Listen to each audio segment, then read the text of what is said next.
afternoon. I'd like to call this Tampa City Council meeting back to order. If we could have roll call, please. Carlson. Here. Pertek. Here. Clendenin. Here. Henderson. Present. Vieira. Here. Miranda. And Maniscalco. Here. We have a physical forum. Thank you very much. May I have a motion to open all the public hearings? So moved. All right, we have a motion from Councilwoman Henderson, second from Councilmember Carlson. All in favor? Aye. Aye. Any opposed?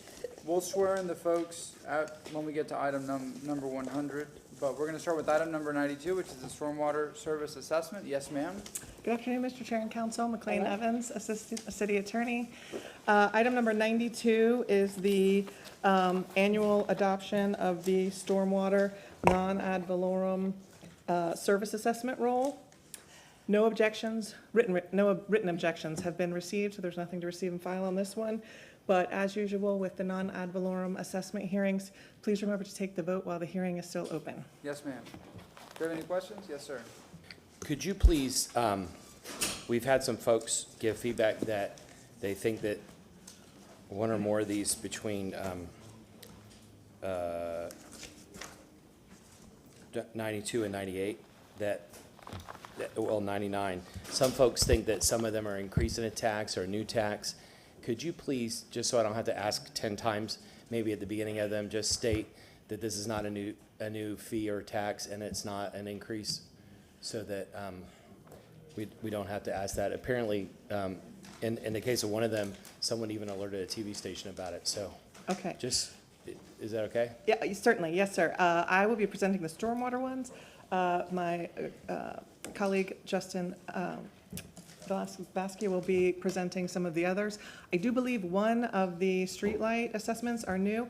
However, those are unique in the sense that those parties volunteered for the assessment rather than pay a lump sum up front. So they're distinctly different. This is the stormwater service assessment is a citywide assessment. It has not changed in cost per ESU and has been assessed in one shape or another since 2003. As Chair Maniscalco mentioned, there was an increase in 2016, but not since then on this assessment. Thank you. All right, do we have anybody in the public that wishes to speak on this item, item number 92, regarding the stormwater service assessment? Let me see if there's anybody registered. I do not. No. Wait, we can't close it. May I have a motion to move the resolution? We have a motion from Councilmember Vieira with the second from Councilmember Miranda. All in favor? Aye. Now do we move to close? You may close that one, Okay. yes. Motion to close from Councilman Vieira, second from Councilmember Miranda. All in favor? Aye. Any opposed? Yes, ma'am. 93. Good afternoon, Chair and Council. McLean Evans, Assistant City Attorney. Before you as item 93 today is the annual adoption of the Stormwater Capital Improvement Non-Ad Valorem Assessment Role. This is not a new assessment. It was originally established in 2016 for the purpose of serving South and Central city capital improvement projects over a 30-year period. It was in a graduated rate system until 2021 and is now at the top rate that it will be for the remainder. So it has not changed since 2021. One written objection was received. If council would please receive and file. We have a motion to receive and file that objection. Councilmember Vieira, second from Councilmember Clendenin. All in favor? Aye. Any opposed? Yes, ma'am. And again, as this is a non-ad valorem assessment hearing, please take the vote while the hearing is open. All right, do you have any public comment? I see no one. May I have a motion to move that resolution? Motion from Councilmember Miranda, second from Councilwoman Henderson. All in favor? Aye. All right. This next one is item number 94. Yes, sir? Oh, motion to close the public hearing. Motion from Councilmember Miranda, second from Councilmember Vieira. All in favor? Aye. Justin Vasky, Assistant City Attorney. This is in regard to item number 94 on the agenda. We are requesting the approval of a resolution to adopt the non-ad valorem assessment role for a non-ad valorem assessment for streetlights in the Community Place Special Assessment District, which is generally located between North Forest Hills Drive and North Community Place, being north of Rambla Street, south of Forest Hills Drive, east of Forest Hills Place, and west of Willow Avenue in the city of Tampa. And once again, as a reminder, approval of the resolution that adopts this assessment role must occur during the hearing. We have not received any objections or comments regarding this special assessment. And also keep in mind, this is new. The applicant has requested this special assessment for street lighting. That is Okay. all. Any questions for the gentleman? Any questions? No? All right, do we have any public comment on item number 94? I see no one is registered. All right, we have a motion to move the resolution. Councilmember Miranda, second from Councilmember Clendenin. All in favor? Aye. Any opposed? Can I get a motion to close? Motion from Councilmember Miranda, second from Councilwoman Henderson. All in favor? Aye. All right, for item number 95, we do have an applicant registered online. Yes, sir, Mr. Vasky. So once again, this is with regards to item number 95. This is a new assessment because the applicant requested a streetlight special assessment. So we're requesting the approval of a resolution to adopt the non-ad valorem assessment role for a non-ad valorem assessment for the cost of streetlights in the Community Place Streetlight Special Assessment District, which is north of K Street, south of Henderson Avenue, east of Lamar Avenue, west of Nebraska Avenue in the city of Tampa. And once again, as a reminder, approval of the resolution that adopts the non-ad valorem assessment must occur during the hearing. I have not received any comments or objections to this assessment, and from what I understand, the applicant is online to speak to it. All right, Mr. Mintzberg, if you'd like to say anything, sir, you're muted. Go ahead, sir. Can you hear me? Yes, we can hear you and we can see you. Go ahead. Okay, great. Yeah, this is my first time doing one of these, and I don't need to take up any time, so I just registered in case. So I'll let you move forward. All right, any questions for the applicant? No? Is there anybody in the public that wishes to speak on this item? We have a motion to move the resolution from Councilmember Miranda, second from Councilwoman Henderson. All in favor? Aye. Any opposed? May I have a motion to close? Motion to close from Councilmember Miranda, second from Councilmember Clendenin. All in favor? Aye. All right, go ahead, sir. Aye, once again, Justin Vasky, Assistant City Attorney. This is with regards to item number 96 on the agenda.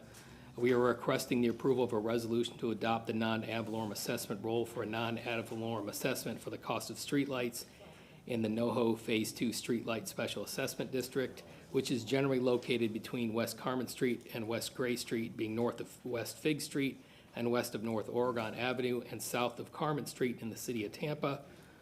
Once again, as a reminder, the approval of a resolution that adopts the non-ad valorem assessment role must occur during the hearing, and I have not received any comments or objections to the imposition of the special assessment. Thank you. Thank you very much. Any questions? If not, I see Mr. English is on the line. Mr. English, I'm sorry, this is 90, he's up for the next one. Item number 96. Do we have anybody in the public that wishes to speak on this item? No one is registered? Or did you, Councilman Vieira, you said it? Oh, Councilman Miranda moved the resolution. Do we have a second? Second from Councilmember Clendenin. All in favor? Aye. Any opposed? All right, may I have a motion to close the hearing? Motion from Councilmember Miranda, second from Councilmember Clendenin. All in favor? Aye. Okay, now item number 97. Yes, sir. Justin Vasky, Assistant City Attorney. We're requesting the approval of a resolution to adopt the non-ad valorem assessment role for a non-ad valorem assessment within the downtown and Ybor City areas of the city of Tampa for the purpose of paying a portion of the operating costs of the Tampa Ybor Historic Electric Streetcar Project during fiscal year 2024. As a reminder, the approval of the resolution must happen during the hearing, and we have Mike English online to speak to this item. All right, Mr. English, do you have anything you'd like to add? Thank you, Mr. Chairman and council members. I was actually physically present this morning, but was called away at the break, so my apologies. No, we're just here to ask for your support, as usual, for the streetcar special assessment, which is a critical component of the streetcar's financing. Thank you very much. Any questions for the applicant? All right, do we have anybody in the public that wishes to speak on item number 97? Justin Vasky, Assistant City Attorney. I just want a reminder, this is not a new assessment. This assessment has been around a while. Thank you. Yes, sir. Mr. English, you probably heard, we've talked a lot about the streetcar lately, especially in the CRA meetings, and Councilmember Clendenin in particular has talked a lot about it. But since we have several new members, and I can't remember what the last update was from several years ago, you might want to get together with Kimmons or whoever did the last plan and come give us an update. I'll let Councilmember Clendenin make the motions at some point, but I would love to have an update on what you all think the next stage is and what it would entail. I know we've got something coming back about the budget, but I'd just like to see the map again to see if it's changed since the last time I saw it. Separate from this. Sure, be happy to. All right. Yeah, I literally just asked, this is Councilman Clendenin, and I literally just asked my aide to set up a meeting between you and I, so, right before. Oh, that'd be great. Very good, Fine. thank you. All right. No one in the public. We already have the registered individual. Do we have a motion to move 97? A motion from Councilmember Miranda. Do we have a second? Second from Councilmember Clendenin. All in favor? Aye. Motion to close? Motion from Councilmember Miranda, second from Councilwoman Henderson. All in favor? Aye. Okay. We're moving now. Don't get excited.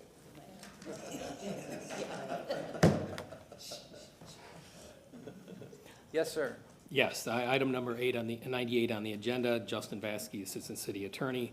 We are requesting the approval of a resolution to adopt the non-ad valorem assessment role for a non-ad valorem assessment within the Downtown Special Service District of the City of Tampa for the purpose of paying for the provision of certain enhanced services in the said area during the 2024 fiscal year, including but not limited to marketing and business development, safety, maintenance, transportation, and planning beautification and urban design. We also, as part of this, this package here, we're also seeking approval of the Downtown Special Services Agreement between the city and the Downtown Partnership regarding the use of the non-ad valorem assessment within the Downtown Special Services District. I am not aware of, I haven't received any comments or objections to the imposition of this special assessment. And I believe there is somebody here from the Downtown Partnership that may wish to speak on the item. And once again, this is not, This Not a isn't new- something new? no. Because I saw in the news a couple of hours ago that the city council today is gonna vote to possibly add more taxes, but this is what we've done, and the items that are coming after, this is something that's already been in play for years. I think this special assessment's been levied by the city since the 90s, so it's been in place for a long period of time. Yeah, I was confused when I saw that story, so, yes, sir. Yes, good afternoon. Sean Drinkard, interim president for the Tampa Downtown Partnership. To clarify that, we are just shy of 30 years for this district in managing this assessment.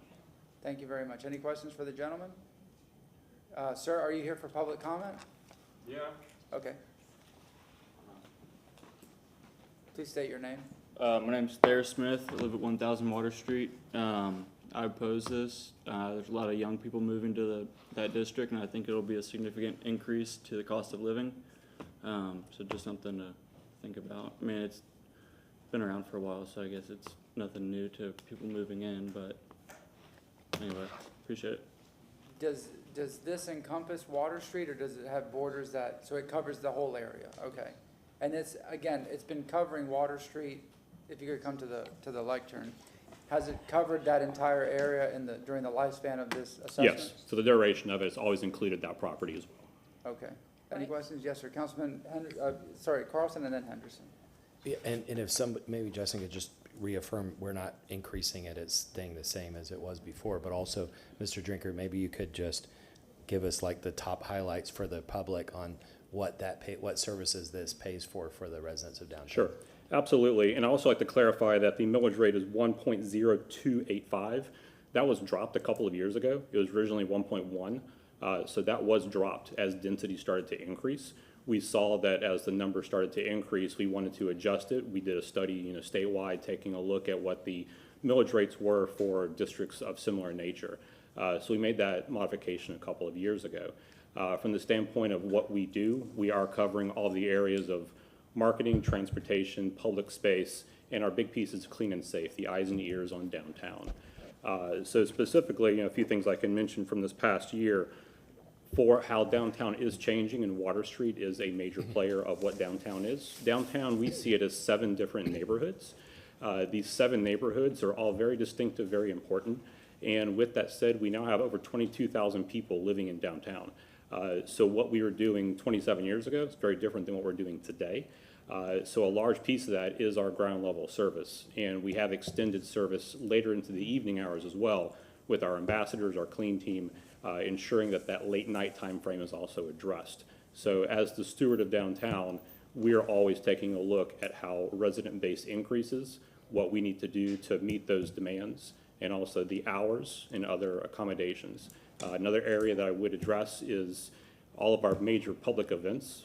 We've always had a big play in that the past 15 years. Big focus has always been the Riverwalk and the waterfront parks. This year, as we're putting a big effort into all of the neighborhoods, all that programming is now being kind of basically doubled and going into all the neighborhoods. So every neighborhood has various components of public programming within those parks as well, not just Riverwalk. Thank you. Thank you very much. Thank you. All right. Mr. Drinkard, thank you so much for that, because I was going to ask you regarding that, piece about the equity of how we use public dollars all over the neighborhoods, and you're saying that that plan is going to be coming forward for the first time under your leadership. Yes. I know that because we met, Central Avenue Encore is a part of the Special Service District for the very first time. In terms of staff, have you all had any conversation about future plans for that and how you will use dollars to support that particular area? Sure. So in our efforts to pay close attention to the 7 neighborhoods, a few months ago, we started a new project called What's Poppin'. is a shipping container we took around to all 7 neighborhoods. It was ground level input to talk about what each resident wants in those different neighborhoods and to craft that programming per neighborhood. Whatever we do from a programmatic standpoint doesn't really touch all 7 in one way. They're all very different. We have a lot of experience in Curtis Hickson and those waterfront parks, but we wanted that feedback. So that was our first layer of feedback, understanding from that dialogue for the 7 neighborhoods. But as we start to implement work in each of the neighborhoods parks, that's the small parks, that's the time where we want to hear from other businesses, other residents, and we can craft those as they go throughout the year. Yeah, I just want to commend you too on your conversation with the Central Avenue district, that the naming of that, and I heard it was unanimous that it is Central Avenue. It's not Encore, that's a development. So I commend you because that also keeps the history in place, because that's exactly what it was. It was the Central Avenue Business District. So I appreciate you for your efforts. Thank you. And moving forward from a place branding standpoint, Yeah. as these are established, we will then start to implement that brand and look and feel in each neighborhood for that, importance of understanding community. Yeah. Yeah. And even for the public, last comment, when we met, it's really, the millage hovers around $5 million, $6 million, wasn't that your last budget? 5.5. Yeah, so that's not a whole lot of money for the great things that they do. Just wanted to say that publicly, you all, so you won't try to cut it in the budget. Yeah, okay, thank you. Thank you, Mr. Drinker, Thank you. and congratulations on your position. Yeah, and the questions I asked were just to make sure the public knew I support the organization, and my colleague was one of the founders. I think he was the 2nd president of it. Yes. But that was 30 years ago, so it's not a conflict. But could you tell us, my colleague just reminded me that I saw in the news that Perry Harvey Park, the African American Walk of Fame, was vandalized. I haven't checked with parks, but are you guys involved in that at all? What's the status of being able to make sure that that area stays safe? Yeah, so we work hand in hand with parks. We deal with graffiti within the public realm. Parks specific, we normally lean heavy on Parks and Rec for that. But as we get those reports on a daily, then we disseminate to all city staff. So primarily within the right-of-way and roads and sidewalks, but we do work with the Parks Department to make sure those are addressed in a timely manner. Great, thank you. Thank you. Yes, sir. Yeah, I also want to commend the work that you guys have been doing, and I've appreciated the meetings and the conversations I've had, because just to kind of key the public end of the kind of, as we're forward thinking in these areas, in these neighborhoods, increasing vending in some of our public areas so people can go down and find some refreshments and some food in areas, and looking at creative ways of creating kiosks and things for folks as they visit downtown. Reinvention of, something that's future facing, reinvention of the Marion Street corridor, and repurposing that. And I think the downtown partnership has been really good about, those types of issues. And as we talk about streetcar expansion, I think that, you guys have been really an important part of that dialogue of what an impact it's going to have on these neighborhoods. And I think that what you are doing has been great work. I look forward to working with you and your team as we look and continue to pursue these issues, because I think I think people haven't seen anything yet. The best of what's happening is in front of us. Thank you. We appreciate it. On that note, we should move the resolution. Motion from Councilmember Clendenin, second from Councilwoman Henderson, all in favor? And that's the first part of this resolution on item 98. The second resolution right below it, can I get a motion? So moved. Motion from Councilmember Clendenin, second from Councilmember Miranda, all in favor? Aye. Any opposed? And can I get a motion to close item number 98? Motion from Councilmember Miranda, second from Councilmember Clendenin, all in favor? Aye.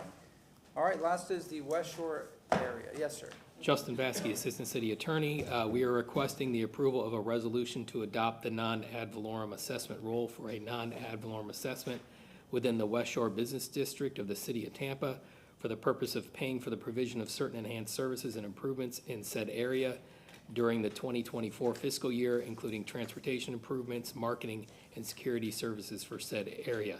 And we are also seeking approval of a West Shore special services agreement between the city and the West Shore Alliance regarding the use of the non-ad valorem assessments within the area of the city known as the West Shore Special Services District for the provision of certain improvements and services within the said area during 2024 fiscal year.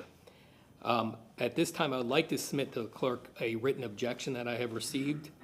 And then, once I do that, we have a representative from the West Shore Alliance that would like to speak. We have a motion to receive and file without objection from Councilmember Clendenin. Do we have a second? Second from Councilmember Moran. All in favor? Aye. Any opposed? Mr. Marino.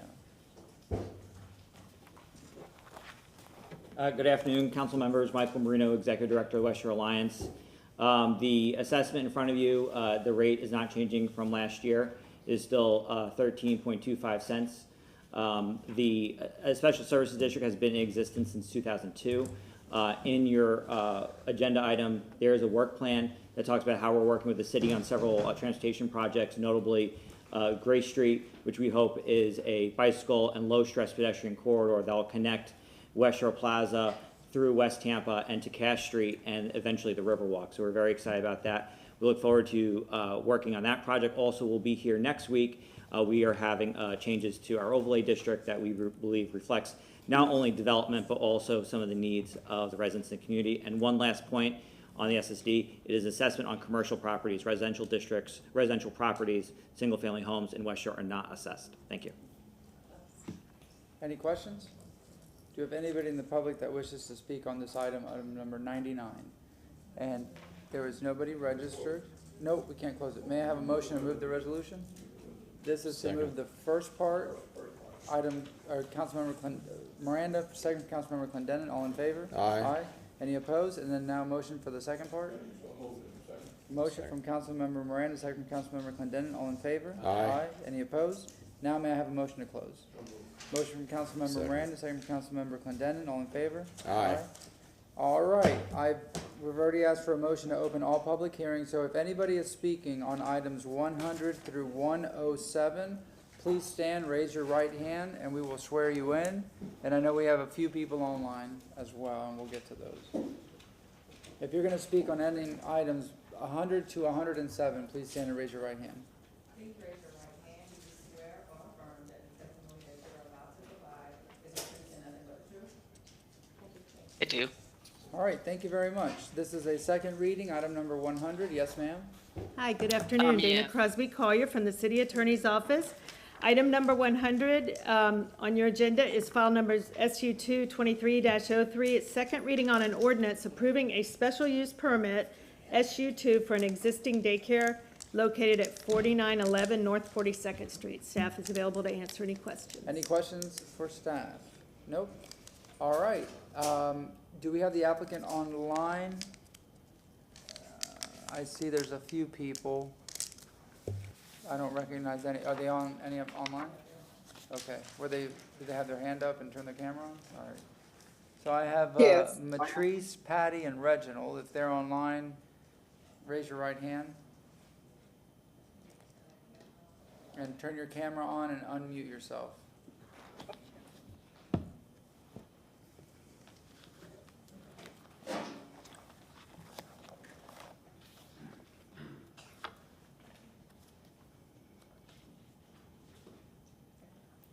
All Do right. you swear or, please raise your right hand. Do you swear or affirm that the testimony that you're about to provide is the truth and nothing but the truth? All right. Thank you. We can't hear you. You might be muted She's frozen. and frozen. Okay, you're unfrozen, but I think you're muted.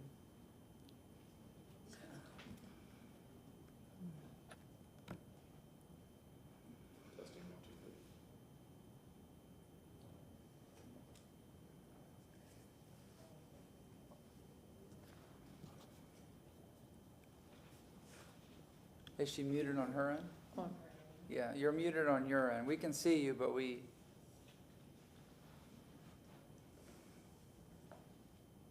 no, we can't hear you.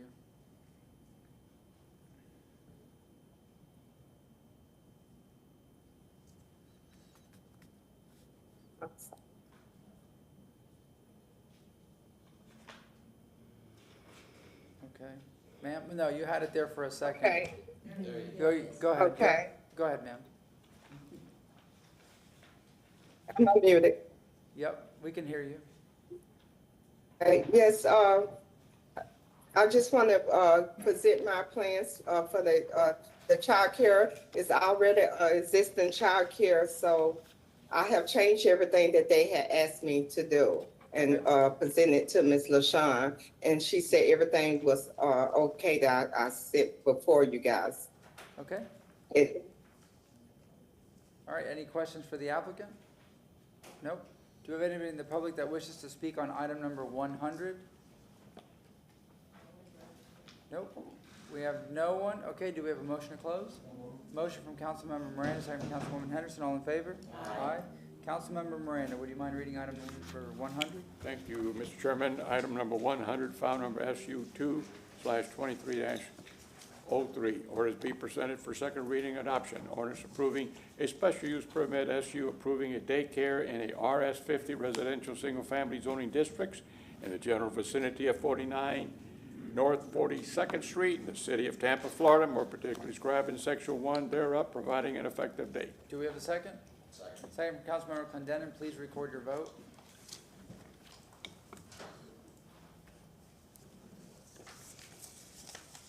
Motion carried unanimously with Viera being absent at vote. All right. Thank you very much. Next is item number 101. Yes, ma'am. Yes, sir.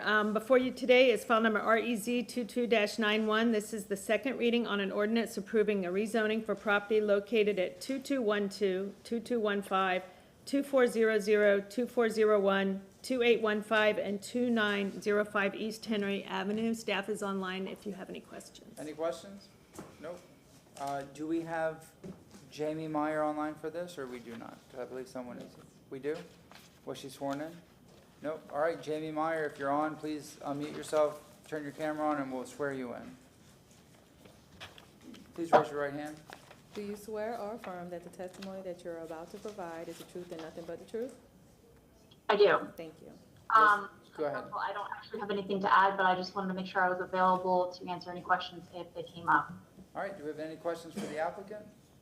Nope. All right, do we have anybody in the public that wishes to speak on item 101? Move to close. We have a motion to close from Councilmember Miranda, second from? Councilmember Clendenin, all in favor? Aye. Councilmember Vieira, would you mind reading item number 101? Yes, sir, Mr. Chair. And did you review the record?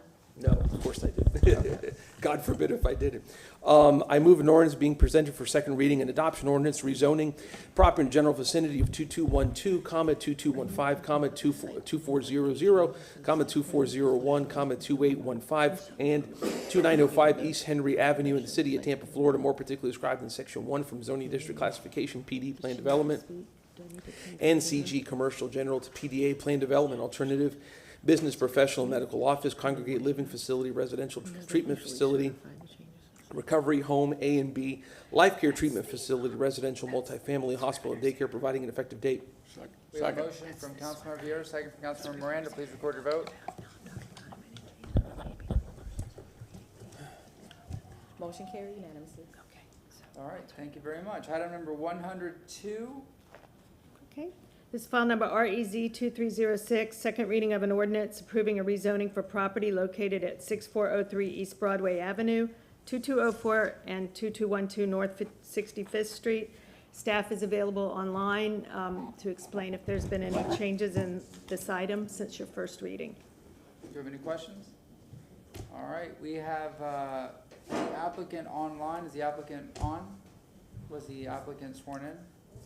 All right. Please raise your right hand and we'll swear you in. Do you swear or affirm that the testimony that you're about to provide is the truth and nothing but the truth? And you're muted. Please unmute yourself.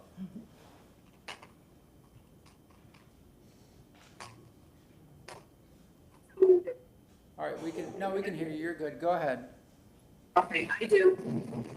Okay, go ahead. Do you have anything to add? I just wanted to make myself available for any questions if needed. All right, any questions for the applicant? All right, wait, do we have anybody here for public comment on 102? Motion to close from Councilmember Clendenin, second from Councilmember Miranda, all in favor? Aye. All right, Councilwoman Henderson, did you review the record for 102? Yes, I did. All right. if you First would- time and now second time. Go ahead. Okay. I move file number REZ 23-06, ordinance being presented for second reading and adoption.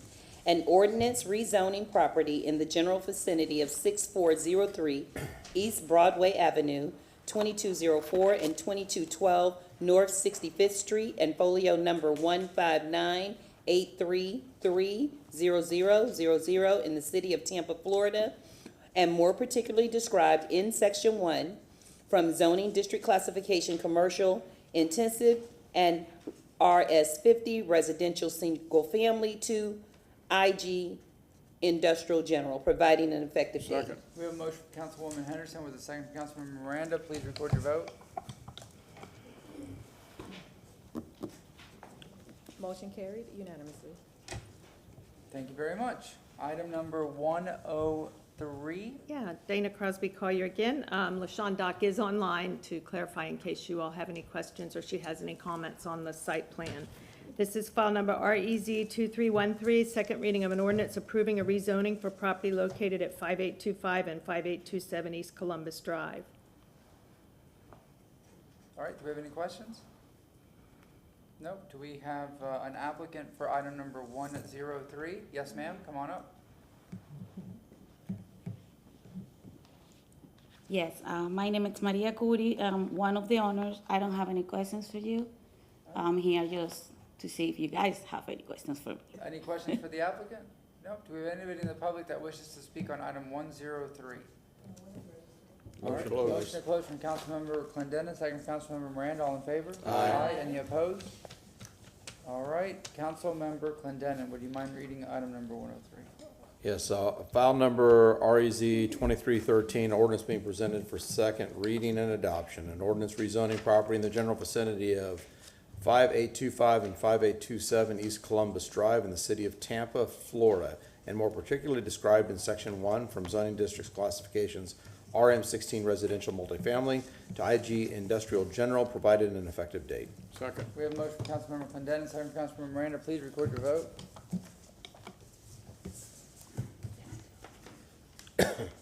Motion carried unanimously.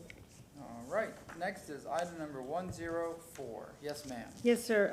Dana Crosby Collier, City Attorney's Office. This is rezoning 23-40. It's a second reading of an ordinance approving the rezoning for property located at 3901 and 3907 East Columbus Drive. Ms. LaShawn Dock is on the line to explain any changes to the plan or to answer any questions you may have. Do you have any questions at this time? All right, do we have an applicant for 104? Yes, ma'am. I didn't trust myself on Zoom. I'm Patricia Radabaugh. I'm here on behalf of the property owner and the business owner, Coolest Collision. We're requesting this rezoning in order to keep operating at this location. The usage is consistent with IG zoning and compatible with the industrial zoning of neighboring properties. And Brad Kula is a veteran who's been providing a service by contracting with USAA to repair active military personnel while stateside and deployed. So for this reason, we're respectfully requesting approval of this. Yes, ma'am. Thank you. Any questions for the applicant? All right, do we have anybody in the public that wishes to speak on this item, item number 104? Move to close. We have, no one is registered. We have a motion to close from Councilmember Second. Vieira, second from Councilwoman Henderson. All in favor? Aye. Councilmember Hurtak. Yes, file number REZ 23-40, an ordinance rezoning the property in the general vicinity of 3901 and 3907 East Columbus Drive in the city of Tampa, Florida, and more particularly described in Section 1 from zoning district classifications CI, commercial intensive, to IG, industrial general, providing an effective date. Second. We have a motion from Councilwoman Hurtak, second from Councilmember Miranda. Please record your vote. Yes, ma'am. Motion carried unanimously. Thank you. All right. Item number 105. Okay. Dana Crosby Collier, City Attorney's Office. This is item REZ 23-45, second reading on an ordinance approving rezoning for property located at 915 West Linebaugh Avenue. Ms. LaShawn Dock is on the line if you need additional information. All right, any questions? Nope. We have an applicant online. Is she on, Pamela? All right. If we need to swear her in. Pamela Jo Hatley, and I represent Republic Enterprise Systems, which is the applicant. Wait, do you have your camera on? There we It's go. on. I think it's coming up. There we go. All right. Please raise your right hand, we can swear you in. Do you swear or affirm that the testimony that you're about to provide is the truth and nothing but the truth? I do. Thank you. All right, any questions for the applicant? No? Do we have anybody in the public that wishes to speak on this item, item number 105? Second. We have a motion closed from Councilmember Clendenin, second from Councilmember Vieira. All in favor? Aye. Any opposed? Councilmember Carlson. Yes, thank you. I'd like to move item number 105, file number REZ 23-45, ordinance being presented for second reading and adoption, an ordinance rezoning property in the general vicinity of 915 West Lineball Avenue in the city of Tampa, Florida, and more particularly described in section 1 from zoning district classification RS 60, residential single-family to PD plan development, business, professional office, providing effective date. We have a motion from Councilmember Carlson, second from? Second. From Councilmember Clendenin. Please record your vote.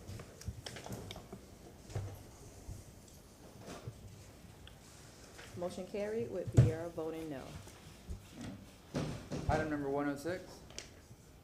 Okay, this is Dana Crosby Collier, City Attorney's Office. This is item REZ 23-76. It's the second reading of an ordinance approving rezoning for property located at 6611 North Nebraska Avenue. Ms. LaShawn Dock is online in the event there's any additional information to provide or if you have any questions. Any questions? All right, do we have an applicant for 106 here? Anybody in the public wish to speak on item number 106? Motion closed. We have motion closed from Councilmember Clendenin, second from Councilmember Miranda. All in favor? Aye. Any opposed? Councilmember Miranda, 106. Thank you, Mr. Chairman. 106, file number REZ 23-76. An order being presented for second reading and adoption, an ordinance rezoning property general vicinity of 6611 North Nebraska Avenue in the city of Tampa, Florida, more particularly described in section 1 from zoning district classification SHRS, Seminole Heights Residential Single Family, to SHCI, Seminole Heights Mixed Use Commercial Intensive, providing an effective date. Second. We have a motion from Councilmember Miranda, second from Councilmember Vieira. Please record your vote. Motion carried unanimously. All right, item number 107, Mr. Mechanic was sworn in. I saw his camera pop up, so we're good with that. Yes, ma'am, Okay, 107. yes, thank you. Dana Crosby Collier, City Attorney's Office. This is file REZ 22-82. It's a second reading of an ordinance amending ordinance 2023-17 to correct a scrivener's error in the legal description. The scrivener's error has been corrected by substituting the correct legal description. This change has not impacted the notice area for the original ordinance. Mr. Mechanic is online, as is Ms. Stock, to provide additional information. Do we have any questions at this time? We have Mr. Mechanic, we have Ms. Dock. Anybody? No, Mr. Mechanic, do you have anything to add? You're muted, sir. Sure, Oh, go ahead. We can hear you,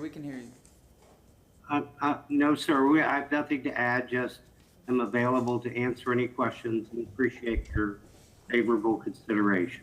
Thank you very much. Do we have anybody in the public that wishes to speak on item number 107?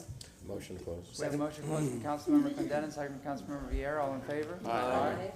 Any opposed? Councilmember Vieira, you had it? Yes, sir, Mr. Chair. I move ordinance being presented for second reading and adoption, ordinance amending ordinance 2023-17, which rezoned a property in general vicinity of 6204 Interbay Boulevard, City of Tampa, Florida, in order to correct the scrivener's error in the legal description attached to Exhibit A to said ordinance, providing an effective date. Second from Councilmember Miranda. All in favor? Aye. Any opposed? I'm sorry. Yeah, please. Roll call vote. Type in your vote. No.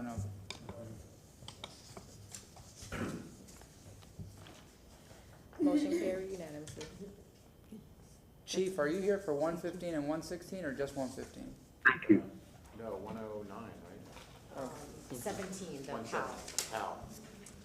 Say it? 117. 117, okay. Oh, that's right, we pulled the item. Okay. All right, next up, we have item number 108. It's a request to vacate an alley. This is non-quasi judicial, so you don't have to be sworn in. Who is presenting on the alley vacation on 108? Ross Sammons, Development Coordination, Yes, sir. presenting file number BAC 23-18. This is a proposed vacating request being presented for first reading. The applicant's name is Alicia Kopp. I'm sorry, can you please share my screen? Yes, sir.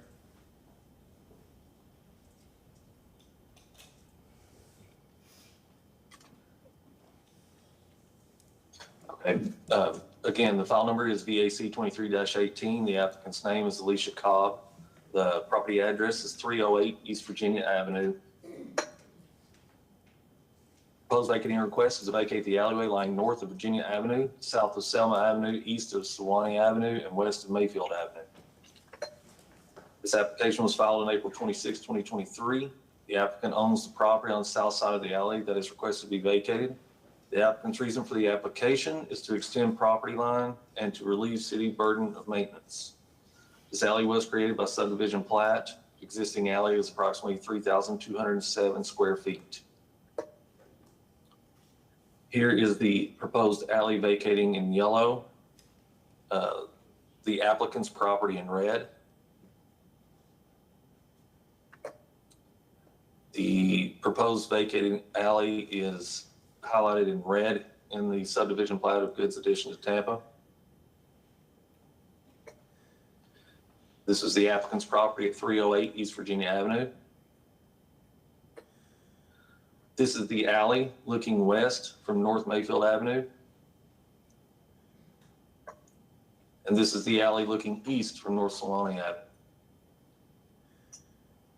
Staff have no objections to this vacating request. Easement reservations are required by wastewater. Special conditions for natural resources. You must comply with Chapter 27 regarding tree preservation and site design for any improvements placed adjacent to trees in any vacated areas.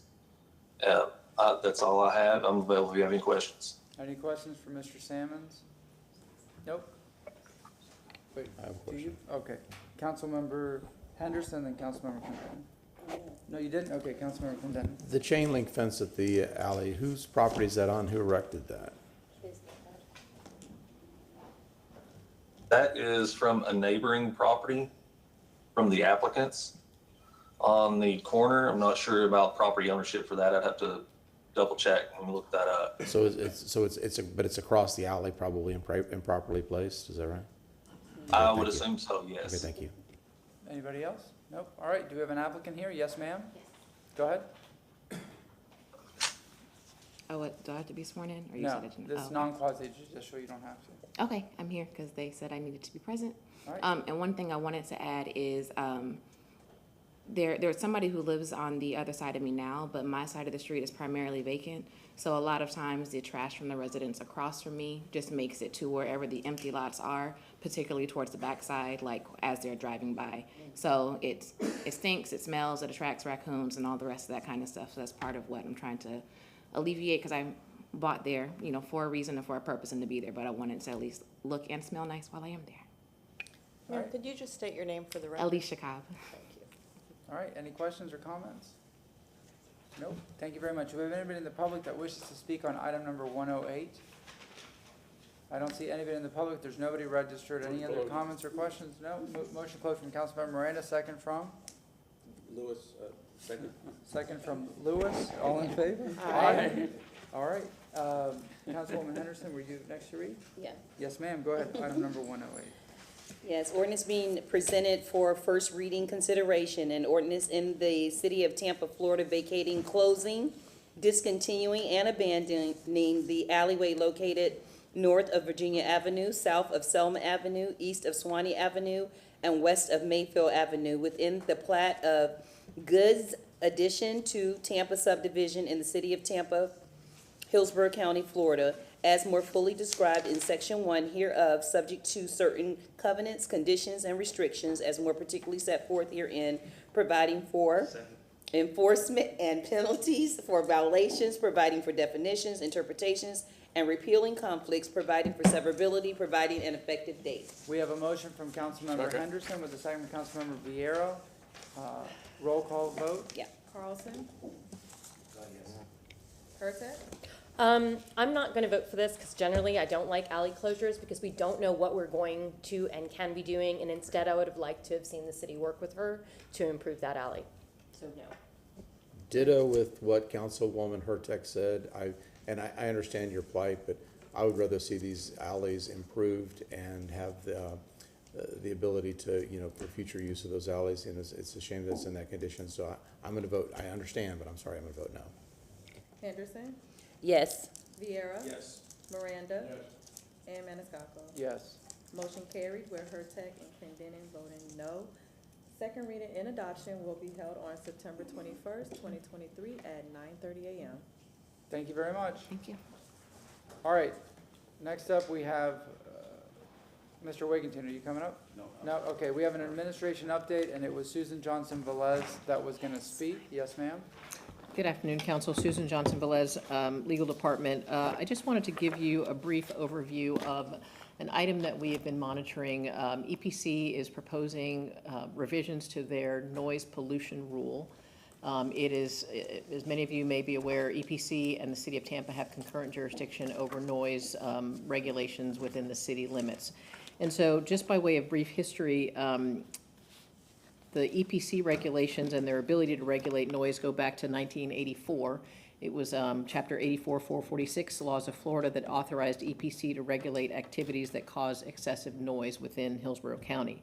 And so the noise pollution rule actually originated in 1976. It's been amended several times. The most significant revision was in 2008 as a result of some of the litigation that occurred over the amphitheater concert venue that you may all recall. The last rule amendment was in 2012, so that was about 11 years ago. So the rule isn't opened up for revision very often.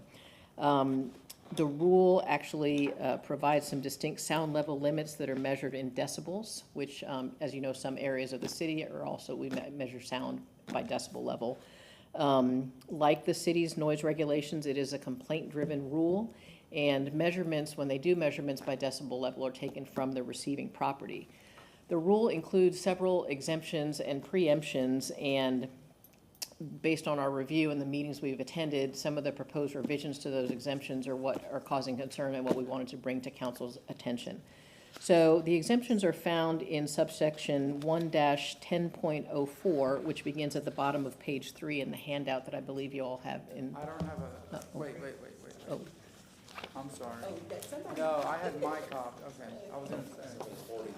Sorry, I'll give you a minute to. Yes, I was waiting.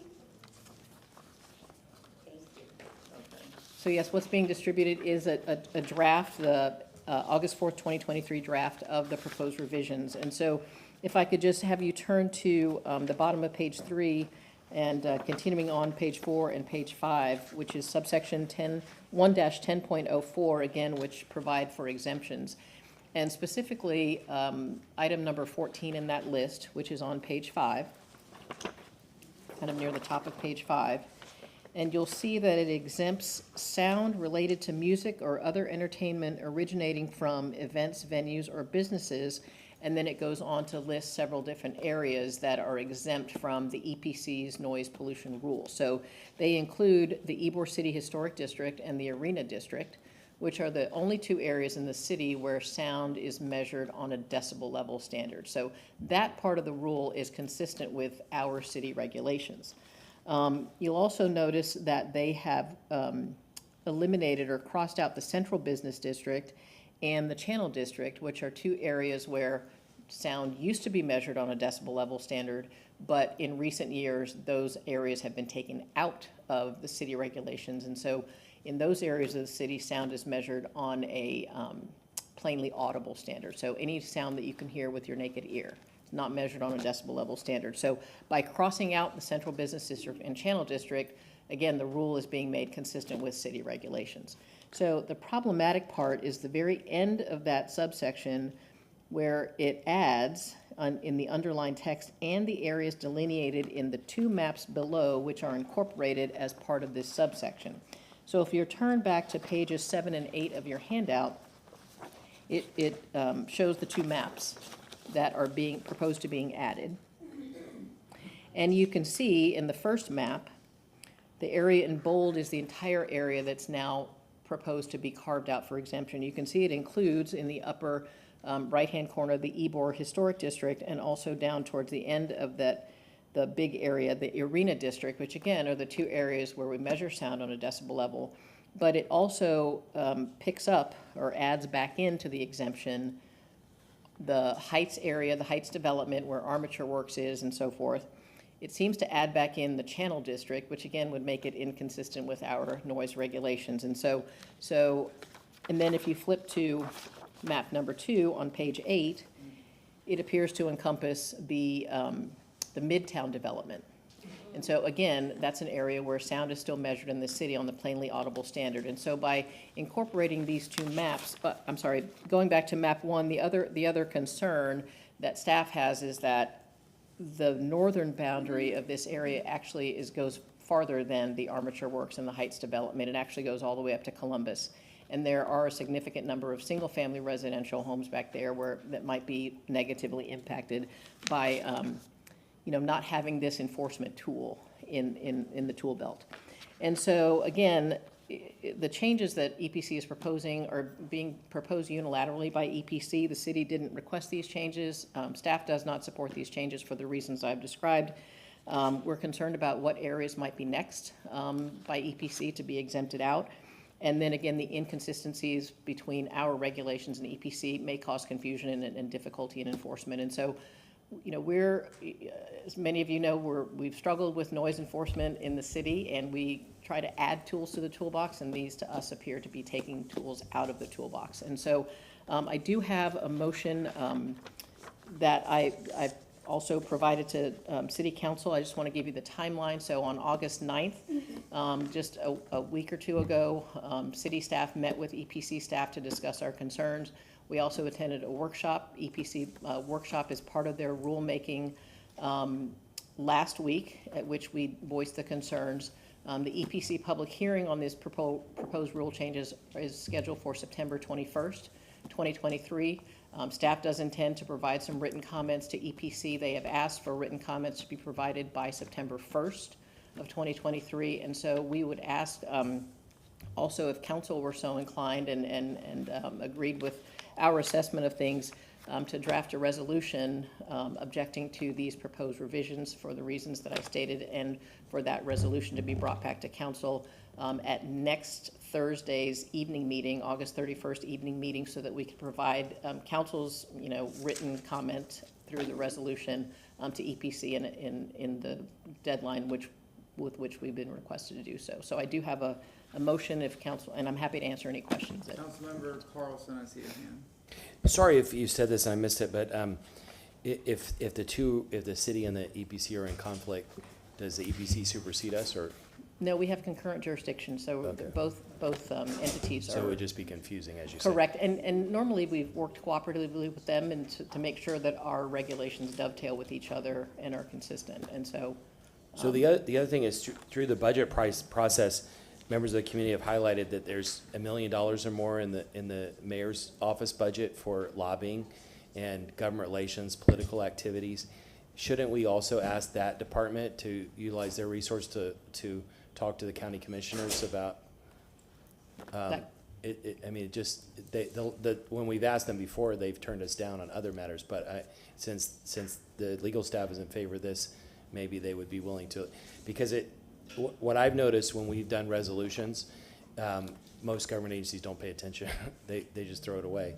And so the way that you would really get this done is either we would go talk to them individually if we're allowed to do that, or the lobbying team would do that. But it seems like since we spend so much money on it, it might be worthwhile to have the lobbying team. Should we amend the motion to ask the lobbying team to do? Council can certainly include that in the motion as well. And I do intend, and legal staff intends to attend that workshop on September 21st as well. If I may, I would just add, Andrea Zellman, there's nothing that would preclude any member of this council who has a relationship, for example, with a member of the EPC board, which is in fact the Board of County Commissioners. There's nothing that would preclude you from contacting any of those board members and just voicing your concern. Councilmember Clendenin. So sometimes it's helpful when you're in the back of the bus being driven somewhere. Sometimes it's helpful to know who dispatched the bus and who's actually sitting behind the wheel of that bus. Do you have some backstory of like how this was the origin story of how this got before the EPC to begin with? No, what we've been told by staff is that there was a noise consultant that made these recommendations, but I don't know that and we haven't been provided with any written study or any written recommendations from a noise consultant. So I don't know where they're coming from or what their rationale is. Okay, thank you. Anybody else? Yes, wasn't there something written in the site plan notes of a particular project or something about noise? Is that related to this? No, this is an EPC rule revision, but there have been, we try to maintain consistency with, our ordinance and the EPC regulations, again, because of the concurrent jurisdiction and the potential for confusion if they're not consistent. Councilmember Hurtak. Thank you. Oh, I'm sorry. Oh, I'm sorry. No, go right ahead. No, I was gonna say, well, I would like to make a motion, but did you want to say something? Yes. Yeah, go ahead. I thank you for bringing this to our attention, really appreciate that. I agree with Councilman Carlson, but I think it should be a second motion, because it's just a little bit different. So that's gonna be my only recommendation, so thank you. Councilman Carlson, would you like to make the motion and then your additional second motion? Sure. No, he can do it. That's No, fine. go ahead. No, you do it and then you add your stuff. Yeah, go ahead. No, because he wants to add that piece, so it might as well just be together. It's okay. Okay. I don't have to. But my recommendation was to make a separate one, because we can still do a letter and Okay. then. You read Okay, this one and thank he'll you. do his thing. Okay, thank you so much. I would like to move to direct the legal department to draft a resolution objecting to proposed revisions to subsection 1-10.0414 of the EPC noise pollution rule that add exemption areas detailed in map 1 and map 2 of the draft revision dated August 4th, 2023, and that resolution be presented for city council consideration on August 31st, 2023 evening agenda. We have a motion from Councilmember Henderson with a second from Councilmember Vieira. All in favor? Aye. Any opposed? Councilmember Carlson?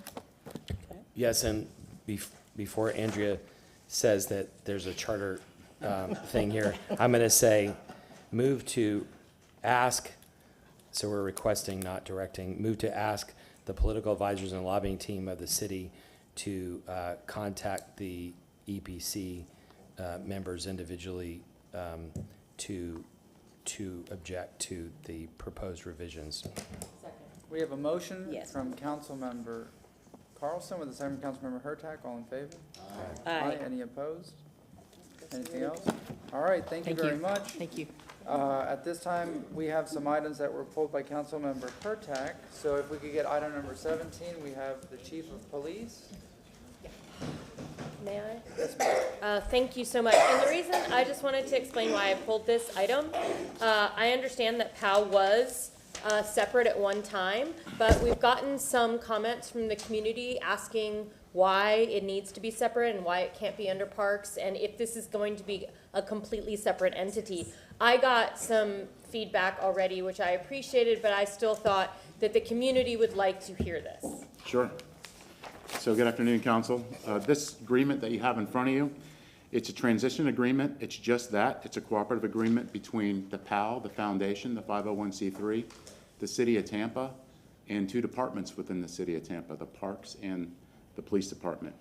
This is a cooperative effort to ensure the ultimate success and expansion of our youth.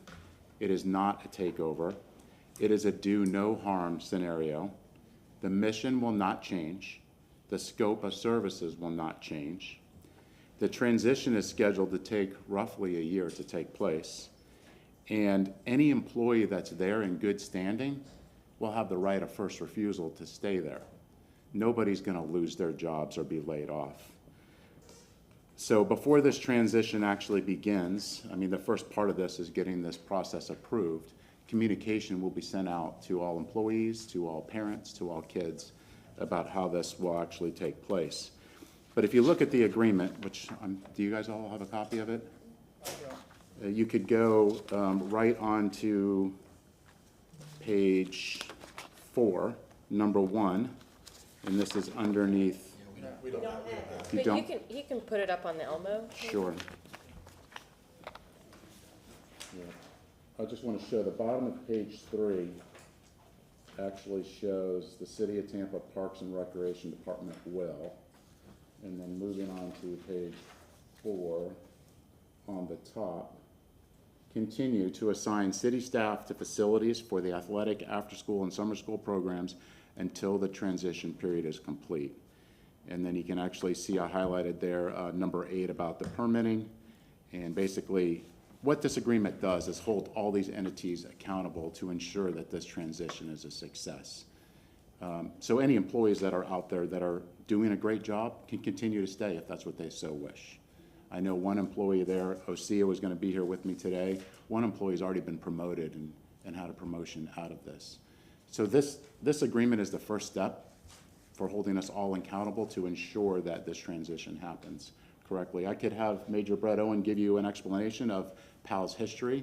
PAL did start out under the police department. It moved to the Parks and Rec. All we want to do is just bring that back. It is a police athletic league that's there to build bonds between police officers and kids, and not take anything away, not have anybody lose their job, and just expand it and make it even better through a cooperative agreement with everybody in this agreement here. All right, yes, ma'am? I just had a question, again, for the public. This is not, these are not replications of services that Parks and Rec already provide. They are, but there will be new employees that do that. Those Parks employees, if they choose to go to somewhere else, they will have another area in Parks that they would go to. But it will be police employees. Those particular people that are there could actually stay there in that new role. I think my question was, what PAL does is not something that is replicated within the regular Parks Department. I'm not quite sure. Like your, the football program, the boxing program. Oh, yes, I'm not aware of any other programs outside of PAL that is replicated, like boxing or the football. I just wanted to make sure that people Yes. understood that this is not duplication of services. Correct. So. Yes.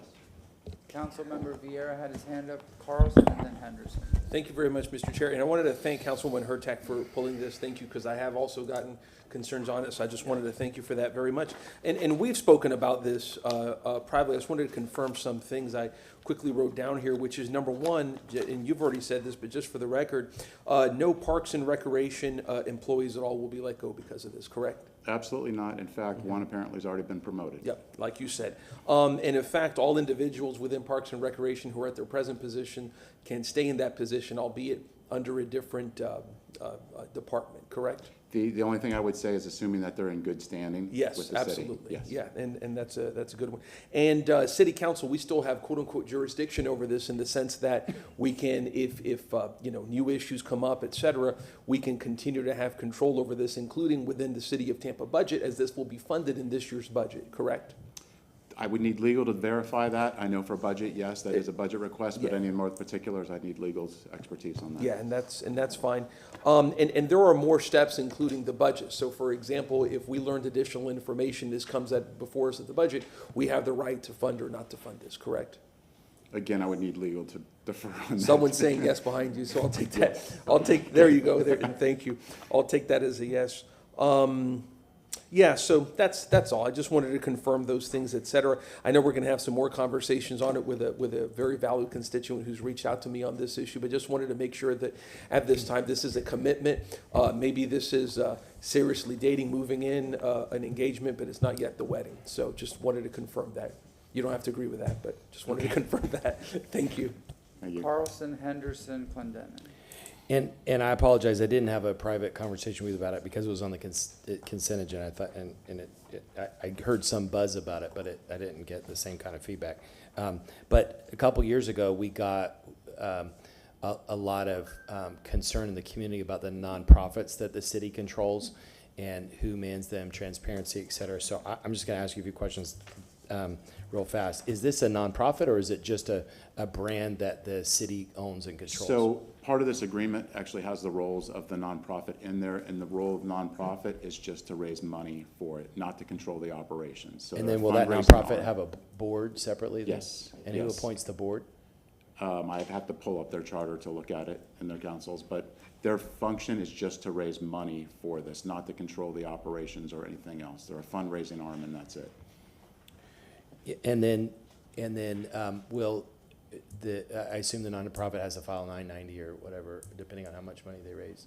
But will the city put any kind of disclosure of the financials of the nonprofit Where will I'm just asking for transparency purposes, where will people be able to find the? Well, the account? nonprofit's required to file all the appropriate paperwork like any other nonprofit, so imagine that would be there, a link for everybody to see.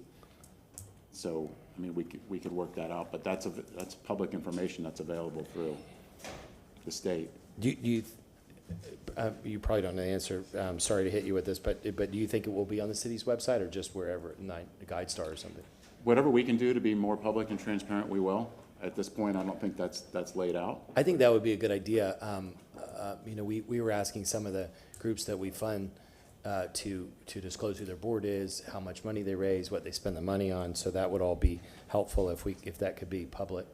If I may just interrupt, Megan Newcomb from the legal department. As part of this agreement that's before council, the PAL board, which is separate and independent from the city, does agree that they will maintain their financial reports and give the city copies if requested by the city. So the city will be privy to evaluating the PAL board's operation. And does it say who picks the board? Not within this agreement. And then, could you just tell us, Chief, are there other nonprofits that are affiliated like this with the police department right now? As far as for youth activities, no. We have our police foundation that's for community outreach and safety equipment. And is that one a similar, is that the only other nonprofit that is affiliated with, just trying to get the information? With PAL, the only one that's affiliated with PAL is this. No, I mean the police one. department. Any other support nonprofits? There's a memorial committee for our fallen officers and our memorials that we have. Any others besides that? Off the top of my head, those are the only two I can think of. Okay, and does that one have the same kind of transparency? Do you all know? I don't have those documents before me, so I can't comment on that. Yeah, just anything, and I'm not criticizing, especially not the Memorial Foundation, but just to make sure that, as the public asks, if we put, just so we can disclose publicly who's giving money, and just like we have to disclose if somebody buys us lunch or something. People want to know who's trying to influence the police department, right? And it's the same with any department, who's trying to influence the real estate department. So the more we can disclose about who's getting paid, where the money's coming from, that kind of thing would be better for the public. So just a request. Thank you. Councilwoman Henderson, Councilmember Clendenin, then Councilmember Morales. Thank you, Dr. Chief. In doing my research, one of the things that I found out is that a former police chief gave up PAL, and it went to Parks and Rec because the police chief did not want to work with the PAL board. So that was one of the, I don't know if you can speak on that history. So that actually concerns me because the PAL board is made up of a body of people who we have no idea who they are. We don't know what their bylaws are. So I don't want to jump into another PAL board where there may be some complications that we can't get out of, and you or any of us may lose the ability to be able to support PAL because of some of the decisions that are made through this particular board. So that's one issue. What I can address to that is the PAL board back then had different roles and responsibilities. Under this new agreement, they are limited to just fundraising, so that would be a moot point at this point. Okay, well, we would like to see that probably in writing would probably be the best. I believe it is in this contract. It is in there. I'll And find just it to and know, put it we up do on not the- have access to the document that you're sharing with us, so if you Okay. could get us copies of that, that would be helpful. It was submitted inside. Yeah. Okay, Yeah. I know it was there, but I wasn't one in front of me. I'm sorry, I should print stuff out. Now I know why I should print stuff out. Also, there is not necessarily PAL board, going on to grants. So there's a particular grant that was written, maybe over $1 million, for third-party programs to come into the PAL program. Yeah, and that's another reason for this to happen is just being behind the police department, we have the ability through the DOJ and the COPS office to have a better chance at receiving grants. So that would just be another reason why that this transition should happen. Yeah, and who's going to decide who these program folks are going to be that's going to work with our youth? How are you going to make that? Is it going to happen through the PAL board? Because they're fundraising. Who's deciding? The police department. What do you mean when you say the police department? Our officers that are out there in conjunction through me. Okay. And there was something else, it's almost leaving me, jeez. Darn, I should have wrote it down. There was something else that I needed to say to you. I might have to circle back, so I don't want to hold up the. No problem. While meeting, you're but- looking, I put on the Elmo what the PAL's responsibilities would be. It's under A, and it's 1 through 15, right on your screen there. Yeah, you're right. It's that 58-year-old brain. The fees for the kids, can you address that? Are there going to be any fees to the children of PAL, and will grants funds support that if parents can't pay? So first of all, there's some fees. The fees will not go up, and we will actually increase the number of scholarships to where more kids can go with no fees. Okay, yeah, because, even as we're deciding budgets, there are a lot of folks in the community who feel like we should increase fees, on particular. Not in this program. Okay, so that's good to know that And there are even more parents who are listening, you can hear that coming directly Yes, from and you. additional scholarship opportunities. Okay. Well, thank you so much. I appreciate that. And the other thing, the last thing is that it fell under public safety, but I am the chair of Parks and Rec. And as the new chair of Parks and Rec, the communication should have been open to me to at least know what was happening prior to it being a community complaint. That's how I found out about it. So just in the future, when we're dealing with, because public safety is under police and Park and Recreations is under a different, committee, the blending of the communication should be very clear. And that's all I have to say. So thank you so much. You're 100% correct. Our world falls under all the different committees, so you're 100% correct. Okay, thank you. Councilman Clendenin, Councilman Miranda, Councilman Vieira, part 2. No good deed goes unpunished. It's, our very first conversation that I had with you was when you were acting. You had acting, I think, in front of your name. Was how important I felt that it was for us to bring back PAL. I think it's a critical element. I think it's a huge step forward. I have confidence and a leap of faith that as we move forward, we have good people that are moving and to do the right thing when it comes to this department and working with our youth. You have 100% of my support on this, and everybody's accountable in government. That's one thing folks that on the outside talk about private business that no business has the eyes on it the way government has eyes on it. Everything we do is subject to public scrutiny. So as we move forward with the program, I think people that have maybe some reservations or concerns, as the program evolves, we'll be able to look at these things, and we know where to find you. We can come back and question you as things work. And again, you have my support on this. I think it's a great opportunity for the city. It's a great opportunity for the kids that live in our community to have this type of program back in place. And like you say, the grant opportunity that we have to be able to do some great things. I look forward to seeing where this goes, and I'm glad I'm an early supporter of it, and I thank you for picking up this ball and running with it. Me too. It's an exciting. Miranda. Thank you very much, Mr. Chairman. I'm going back and thinking way back when I remember Lawrence, I forget his name, he was head of PAL. He passed away a couple of years ago, I believe. He was a police officer, very nice gentleman, and he's the one that, I remember him when we were at Cascaden Park, and he would come by as an officer, young guy. And then I think you have the challenge fund or something, don't you? The fund that I manage, once in a while, I send a little check to somebody in the police department regarding The something. Memorial Fund, probably. Memorial Fund, that's one, but there's another one that Rise. you'll have a bowling thing or something. It was probably Rise Tampa. Yeah, Rice Tampa, that's Yes. it, that's it, yeah. So I remember those things, and what you guys do is great.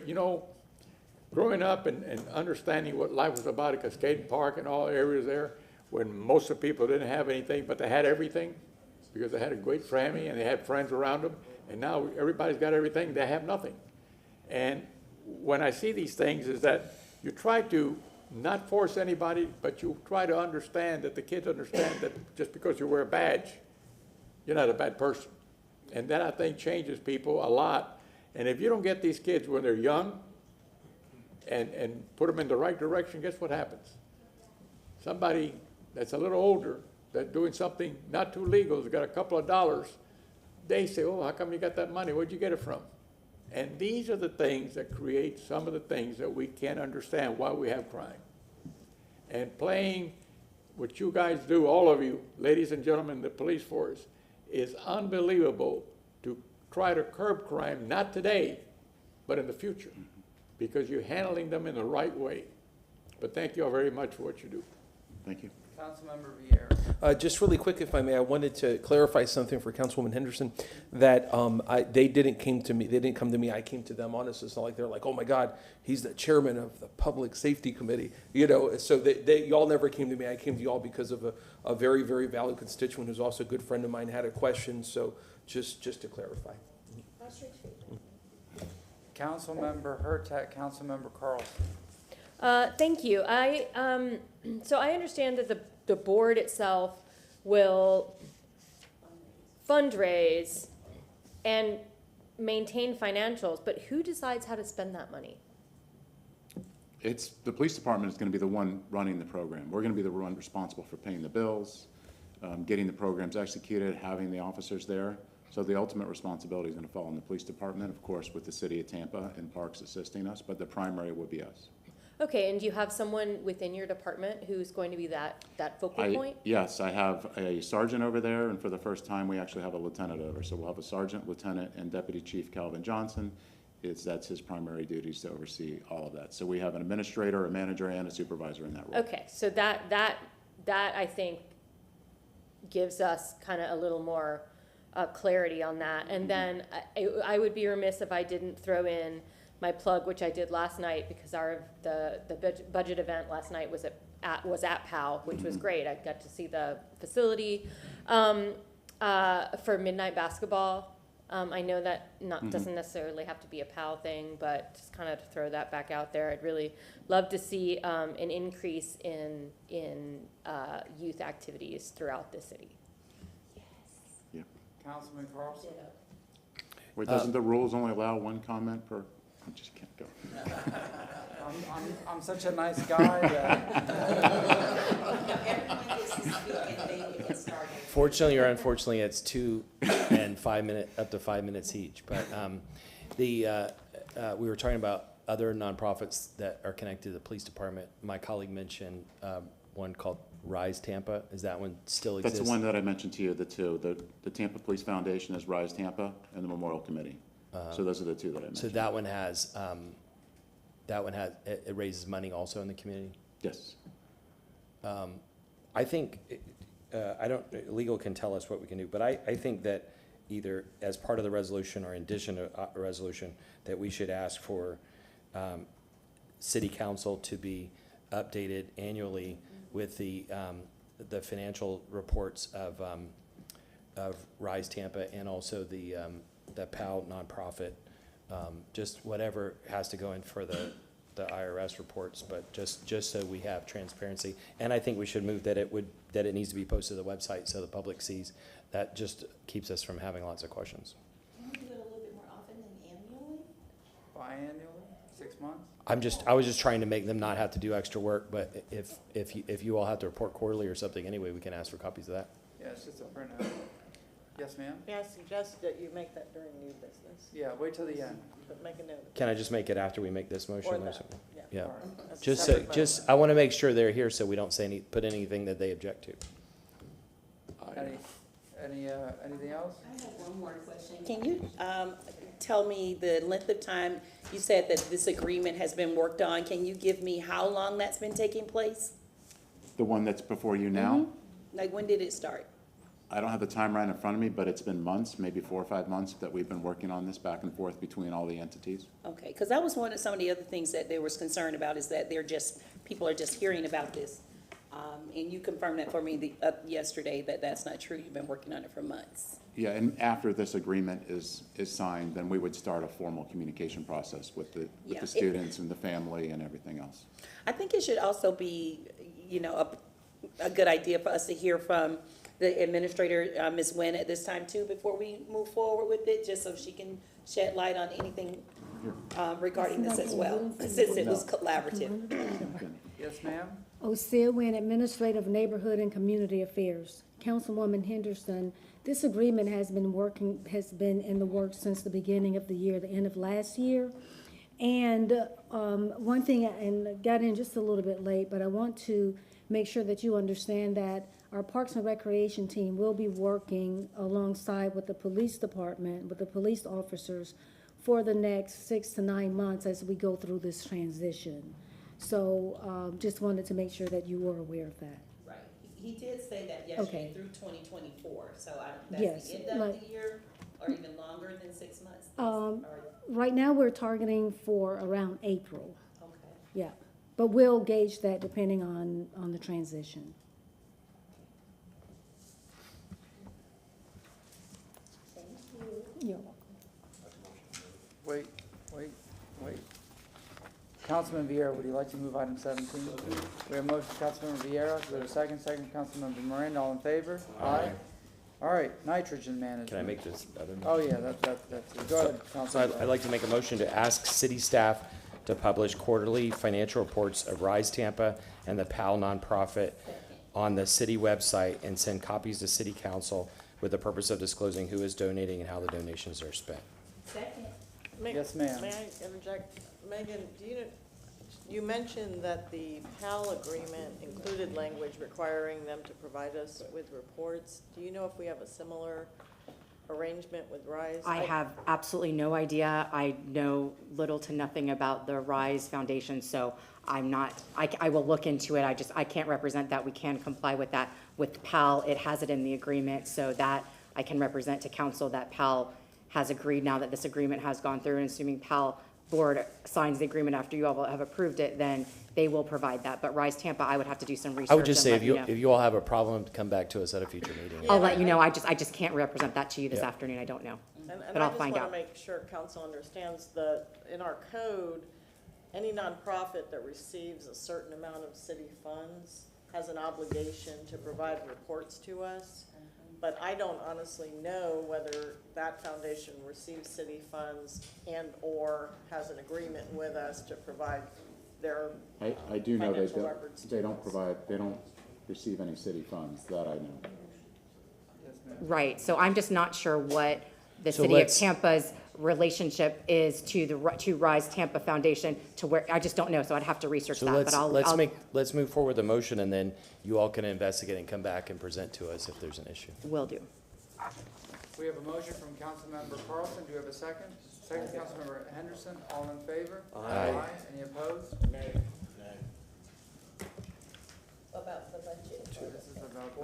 Let me explain that, Nate. Because I feel like we'd have to clarify, there's a lot of information we don't have to pass that at this point.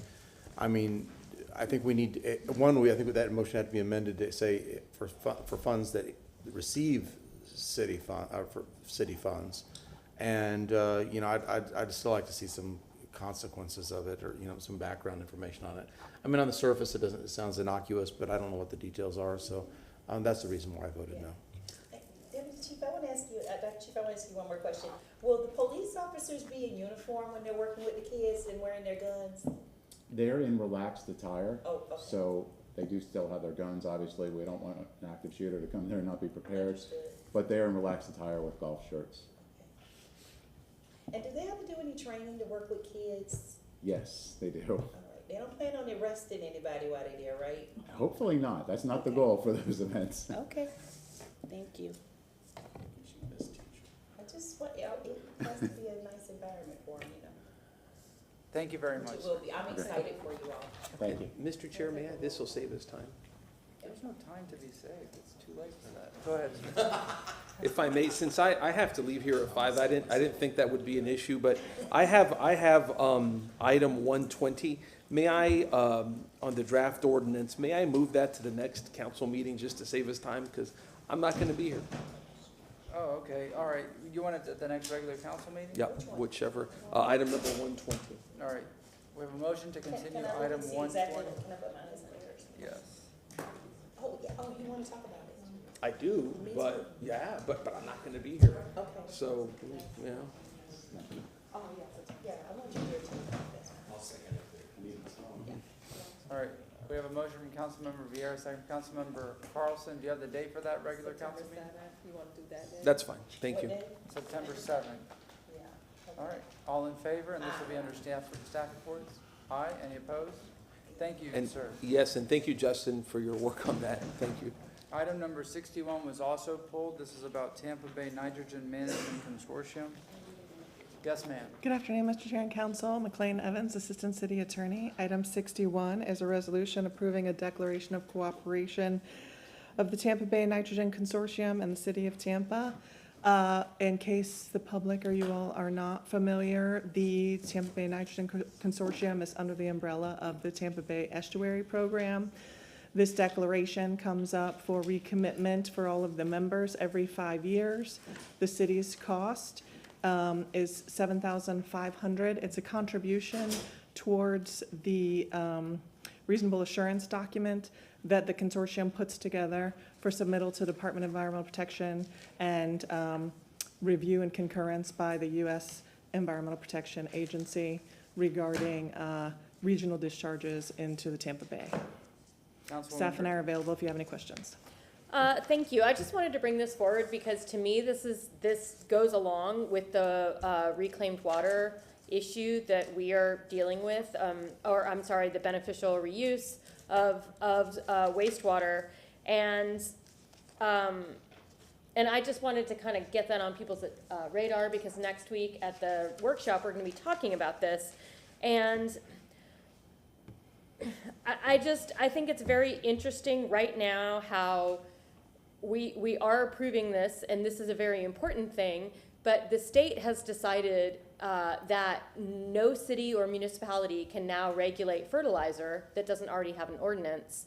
There's a concern that that could come back next year in the state legislature to completely ban fertilizer restrictions, and if that were the case, we're going to have our hands tied, but we're not going to be able to fix the problem. So I kind of wanted to bring all this stuff onto people's radars so they knew that we are working, and the city of Tampa has worked really hard to maintain our nitrogen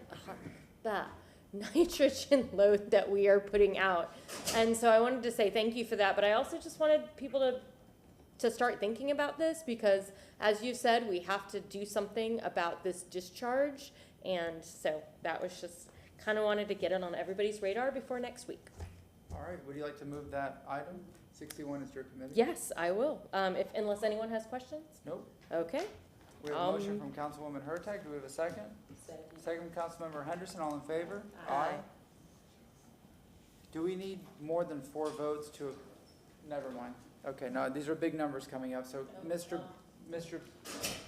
Baird. Brad Baird, Deputy Administrator of Infrastructure, here on items 110 through 114. Item 110 is guaranteed maximum price number 2 associated with the David L. Tipman Water Treatment Facility Master Plan. Specifically, these are the electrical improvements, and this is the second appearance in front of the City Council, so it is up for approval this time. I did provide a detailed presentation at the first appearance, as well as individual briefings. And with that, I would ask for your approval. May I have a motion to move the resolution? Motion from Councilmember Miranda, second from Councilwoman Henderson. All in favor? Aye. Any opposed? Yes, sir. Item 111.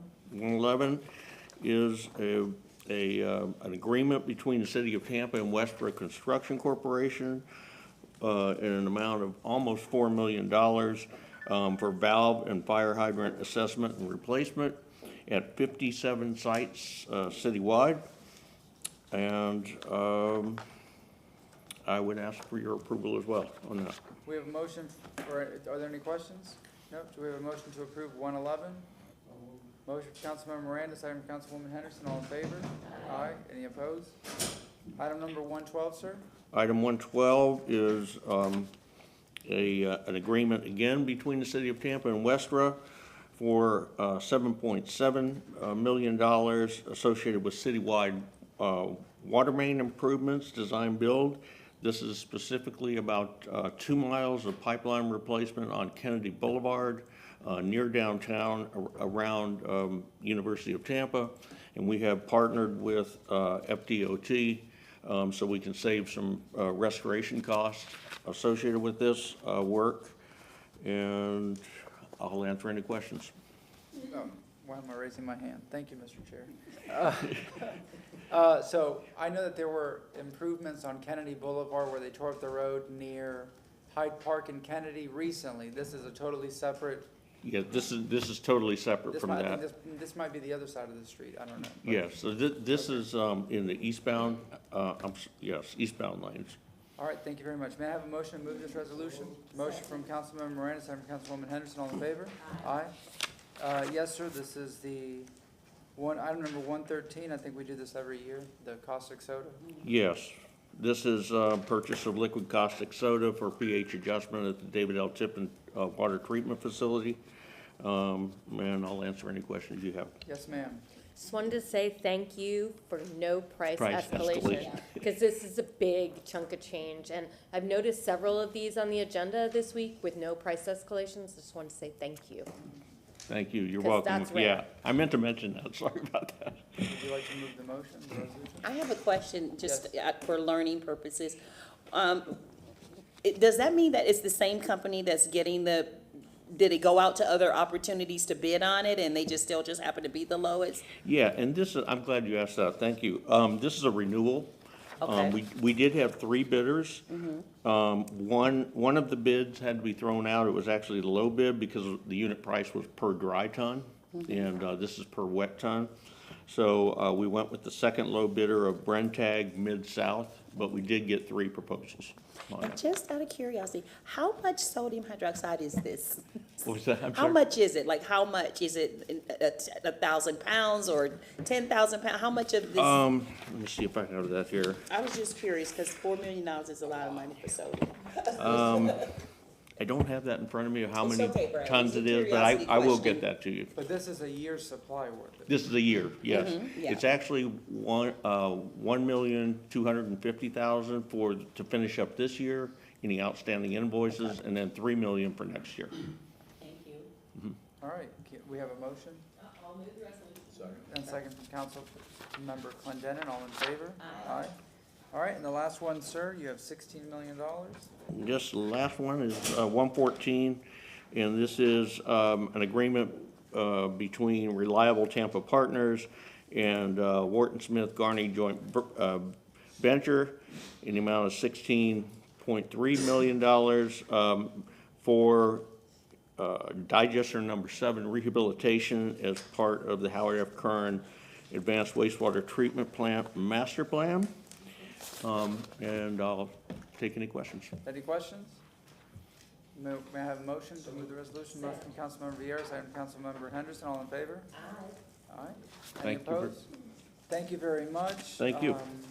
Items number 115 and 116, if I'm correct, we postponed them, correct? We continue them? Or we took one off the agenda? Yes. Yeah, let's- 116 was removed. All right, let's, motion to receive and follow item number 115. Oh, we already did. It was already done? Okay. All right, Mr. B-Day, you're up for item 117 regarding shutting down roads during downtown events. Could I just set this up, bro? Yes, sir, go ahead. Yeah, this is just a periodic update that they're doing. The request going back a couple years was Tampa is becoming more urban, downtown is developed, and it doesn't make sense to shut down all the roads during one event at one facility. And I think none of the stakeholders agreed with that, and the plan hadn't been updated in 10 or 15 years. And so Mr. B-Day and the police have been working closely on this for a while. So I'll let you give that date, Vic. Thank you. Mr. B-Day, go ahead, sir. Thank you, Chair, and good afternoon. Vic Bide, Mobility Department. As Councilman Carlson mentioned, this is a third update to a motion made by Councilman Carlson relative to special event operations in our downtown. And as he mentioned, our downtown has changed over the last few years, and we have been updating, but especially since this motion has been made, we've made some significant changes over the last few months.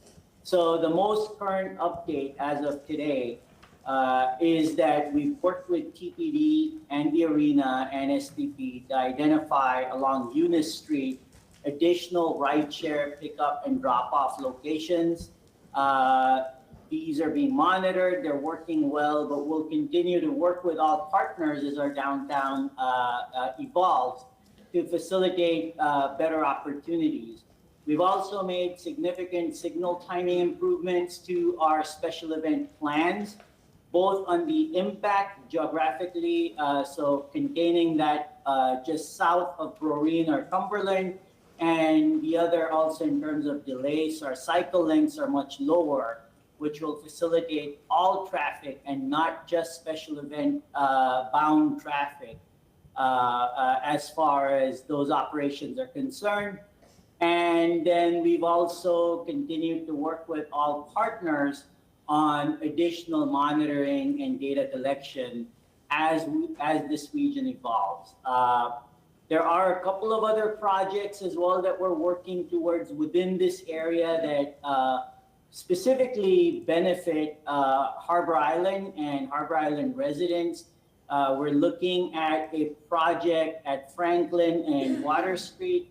This is something we'd worked with Harbor Island residents on as well to implement better traffic control out there and at the crosswalk in front of the convention center, and have it operate similar to the rest of the downtown's grid, where you have these 250-foot blocks that, using signals, progress traffic and pedestrians at the same time. So more work to be done, of course, but I'm available to answer any questions. Councilman Carlson, any questions?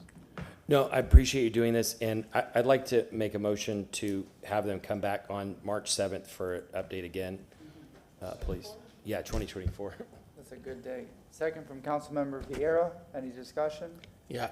Yes. I'm gonna make my plug one more time as you guys look at this plan to figure out Boreen and Morgan, to force people when they come off the crosstown not to have to turn north into the neighborhood so they can continue on Boreen. I second that. All right, we have a motion from Councilmember Carlson. Was the second Vieira?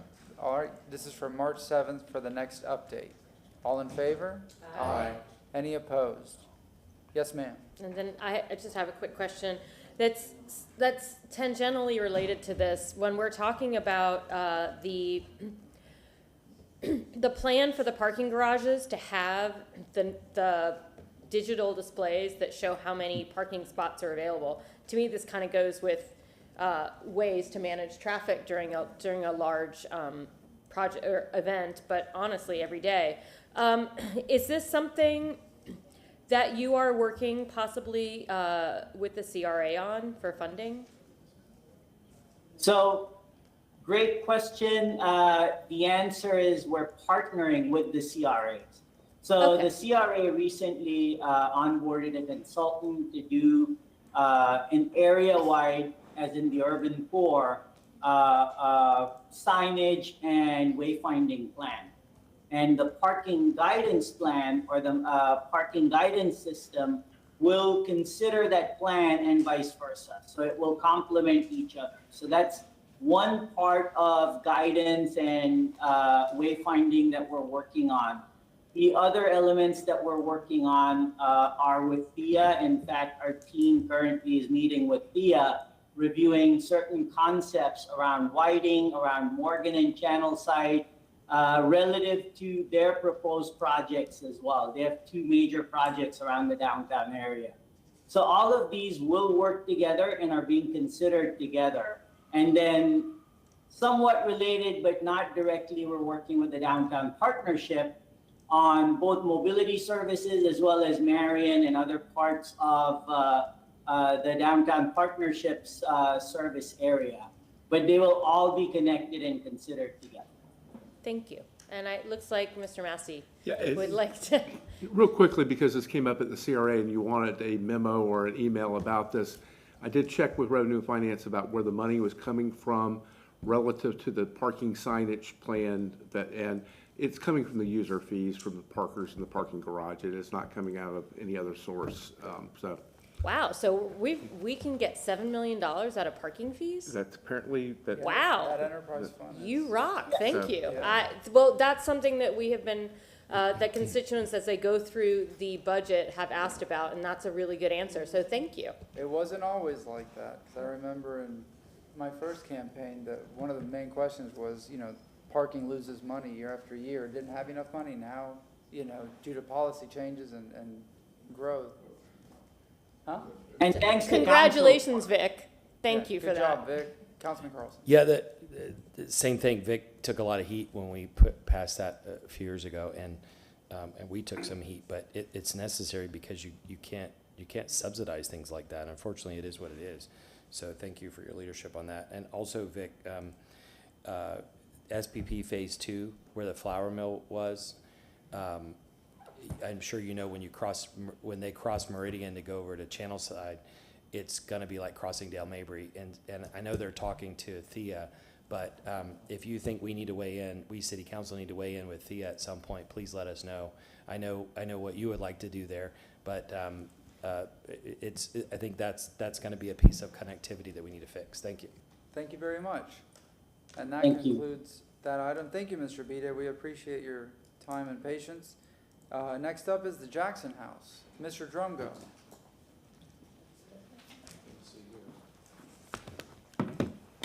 Good afternoon, Good Chairman afternoon. and Council.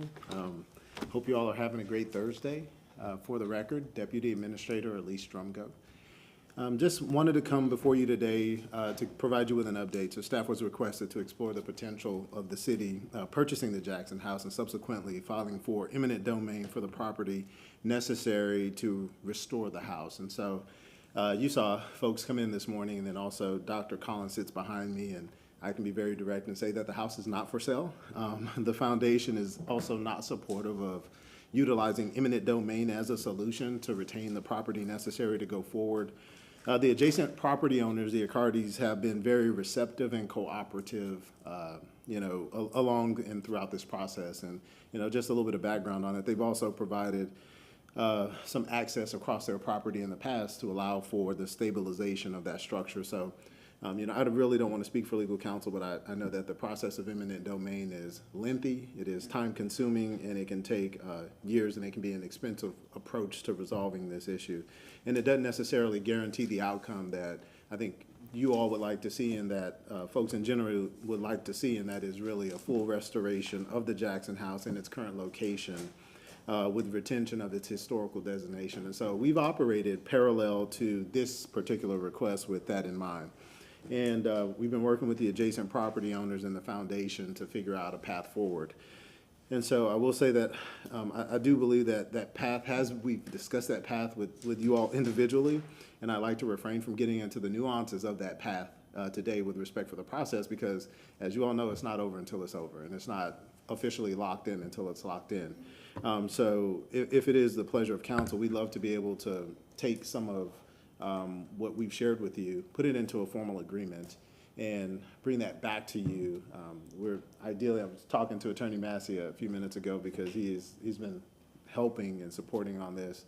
Like to be able to come back to you September 21st with a formal agreement for your consideration, and at that time you'll be able to see the terms, and we'll be able to prepare the accompanying exhibits to get us to a closure on this, hopefully.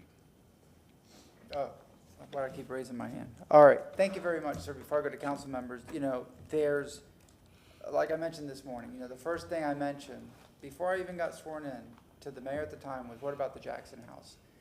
I can show you pictures, because I like to go around the city and take pictures of old structures and explore and whatever, and the Jackson House has always been on my radar and on my mind since probably college. I would say 2005. And I remember that because my friends and I would come downtown, maybe even earlier, 2004, and there was the Goody Goody building, which isn't there. There was the Moss Brothers building, which was demolished in '06. We would go downtown, we'd explore, and take pictures of all these old buildings. But the Jackson House, I don't have to go through it, but we know how special that is. Special, the story, the people that were there, the significance and importance of Central Avenue. Councilwoman Henderson mentioned it earlier, Central Avenue Business District, a black business district. Think about Ybor City, black Ybor City, respectable people. Tomorrow night I'm meeting with the grandson of Moses White, a leader right around the corner, who was there during the riots of '67, who knew very well the Jackson House. I could go on and on. I've had a very tremendous fascination with it, but I've had a fascination with restoring it and doing something with it. And I am going to bring this up because I think it makes sense. I have these weird analogies, but There are people that say, oh, it's falling apart, it's gonna fall, a strong wind's gonna blow it over. I think it can be restored. I think it can be saved and brought back to its splendor. I don't know if you saw in the news, whatever, but there was a car auction the other day, and a Ferrari, a wrecked Ferrari, it's a hunk of metal, okay, from the 1950s, sold for $1.9 million. And I saw yesterday, it says $2 million to restore it, to get it roadworthy again. I mean, this looks like a car crash. And it says the results will be priceless. It'll be worth $10 to $15 million because it's a car. But in this scenario, the result will be priceless. When people can say, oh, with $1 million here and this money there, the result will be priceless, because Central Avenue was essentially wiped out. It was demolished. There's very few, the Longshoremen's Building, Kid Mason, the church that is now restored. We talked about the Bell, the Jackson House. Very few structures that you can say, let me tell you about this history, right? You can go to Ybor City, you can go down 7th Avenue, even though it doesn't look exactly the same like it did 60, 70 years ago, I can take you and say, this is what it was like for the Italians and the Cubans and the Spaniards and the Germans, on and on and on. This house is so important that it has to be saved. It has to be saved not just for us, for the community today, but for future generations, because we have to tell the story of what was there. And we have to tell the story of all the important people that moved through there. So I look forward to September 21st. Again, I'm going to go to all the council members, but I think this motion is the catalyst that we needed to get the ball rolling for these discussions, and so we can finally, save this place. Councilmember Carlson, you made this motion, so I'll start with you. Yeah, thank you. I for anybody who is only watching now for the first time, I made a long speech this morning, which I'm not going to repeat. But I've been trying to save the Jackson House for more than 10 years, and there's many people that have been trying to do that, and representatives of the foundation are here today. And so thank you to everybody who's tried to do this. I've said many times, this building is important for Central Avenue. It's important for Mr. Robinson's family. It's important to tell the story of how Tampa was connected to Cuba and the music and all that. But it's also, because it's across from Tampa Union Station, it's an important symbol and discussion about segregation in Tampa. And my kids know very well what the Jackson House is, and they've been there lots of times on the outside. And we'll continue to tell those stories. I think you all know I'm so passionate about the Jackson House that I have a painting by Dean Mitchell that's on my wall, and when we do remote meetings, it's always in the background, because I want to make the statement that we need to save that. Black history of Tampa is the history of Tampa. It's the history for all of us, and we need to make sure we preserve that. I want to clarify, though, because some misinformation went out. Nobody on City Council has ever proposed, nobody on City Council ever, I think, has ever proposed tearing it down. There's only one person that proposed tearing it down, and that was 10 years ago, and he wasn't on City Council. And so the motion that I made, and I'll take credit for it, although thank you to my colleagues for supporting it, was to try to move the negotiations along and to move this movement along. Folks almost weekly go online and take a picture of the Jackson House and post, why isn't the city or City Council doing anything? This City Council, sitting as a CRA, has just about quarterly or monthly for the last 4 years asked for updates on the Jackson House, and then 2 or 3 years ago we made a motion to put $1 million in from the CRA. And so we've been fully behind the Jackson House, and the only intent of the motion and this discussion is to save the Jackson House before it falls down. For the people who want to see it falling down, I don't want to give them that satisfaction. And lastly, when I first started talking about it, I was talking to other people in the community, like Chloe Coney, whose family had a building there on Central Avenue, and others. And my original idea was let's restore and recreate several of them. Unfortunately, we don't have the land to do that, but we can at least save this. If anybody's been to Williamsburg, 90% of the buildings in Williamsburg are recreations. And so if it falls down, we can absolutely rebuild, even if we just have one piece of wood from it. If anybody's ever been to Warsaw in Poland, they have a beautiful old town that looks like it's 500 years old. It was built in the last 50 years because the Nazis destroyed it. But it looks and feels like an old city. It was built from old paintings. Manhattan Casino in St. Pete was a famous building, and unfortunately they weren't able to save it, but they rebuilt it. And my commitment to the foundation and the public is I'm going to continue to do everything I can to make sure this building is up and going. And I've offered publicly to personally buy the piano to go in the lobby once it's rebuilt. Thank you. Councilmember Clendenin. Yeah, I want to make clear too, because I keep hearing misinformation, is that I don't think there's a single person on this city council that does not support the Jackson House and saving it in its current, of course, would be, but in one form or another, making sure that that piece of history is preserved. And I agree with Councilman Carlson. I applaud him because I've heard him for the years being an advocate for the Jackson House. So I don't want anybody to be under any misconception or misunderstanding that does not exist up here amongst this board. I think, obviously the foundation is committed to fulfilling the mission of the family, to ensuring that this history lives on. There's absolutely no doubt in my mind. Up to this point, we've had one obstacle, and I think you were very generous in your remarks, Deputy Director, but we've had one obstacle. Hopefully that obstacle is moving and sees the wisdom and working with the city and coming with a fair and equitable solution so that we can all move forward and do the right thing for history and for the city of Tampa. Thank you. Councilmember Vieira. Thank you, Mr. Chair.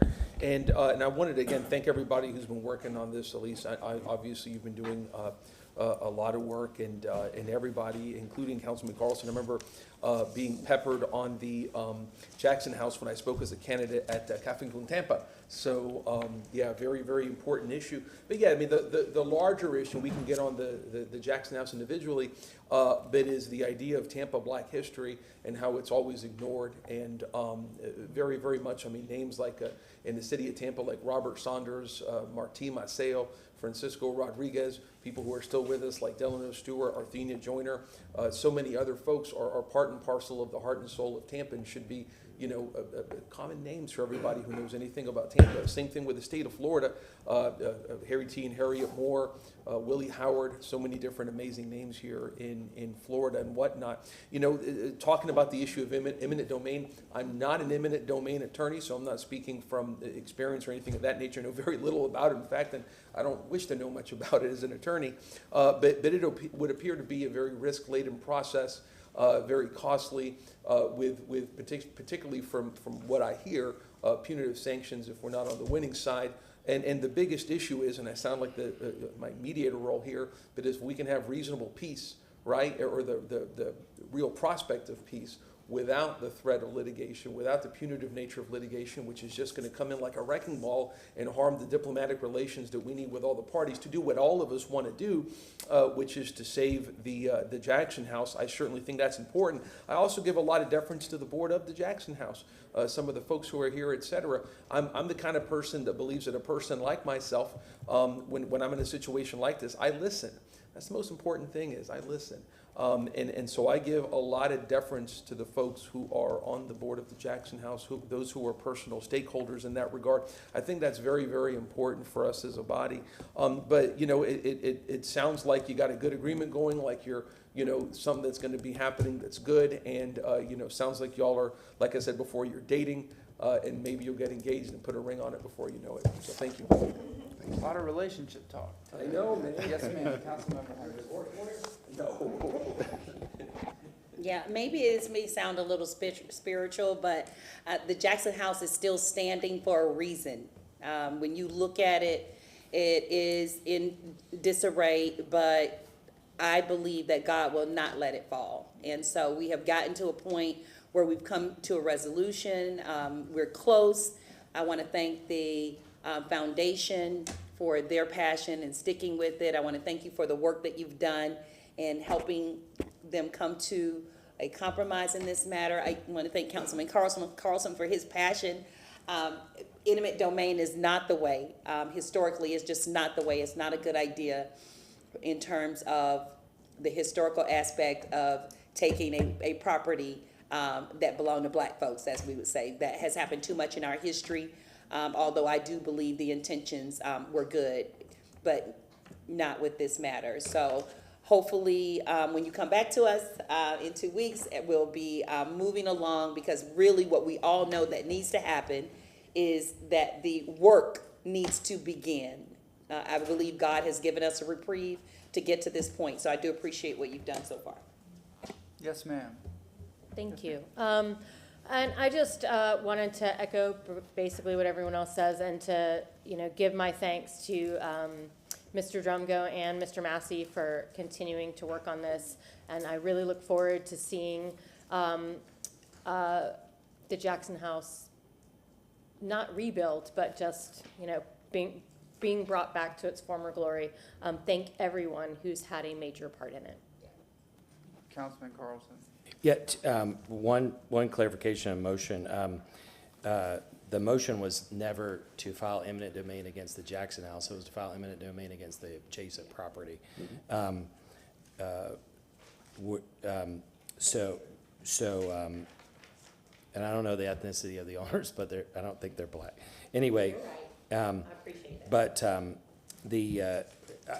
I know you said you're going to come back in, when did you say, in September? September 21st is what we're looking at.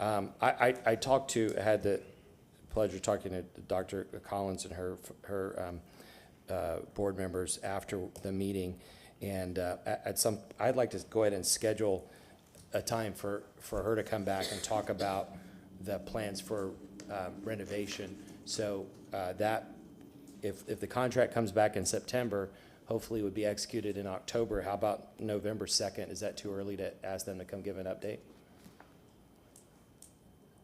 Oh, that's good. Oh. Does that sound? I was just confirming your date. Is September? I'm confirming your date. That's November 2nd. November 2nd, is that okay? November 2nd. As long as it's not for Classic Week, we do it. And would you, Dr. Collins, would you like me to put on here to invite the History Center and USF also, or you want to do it by yourself?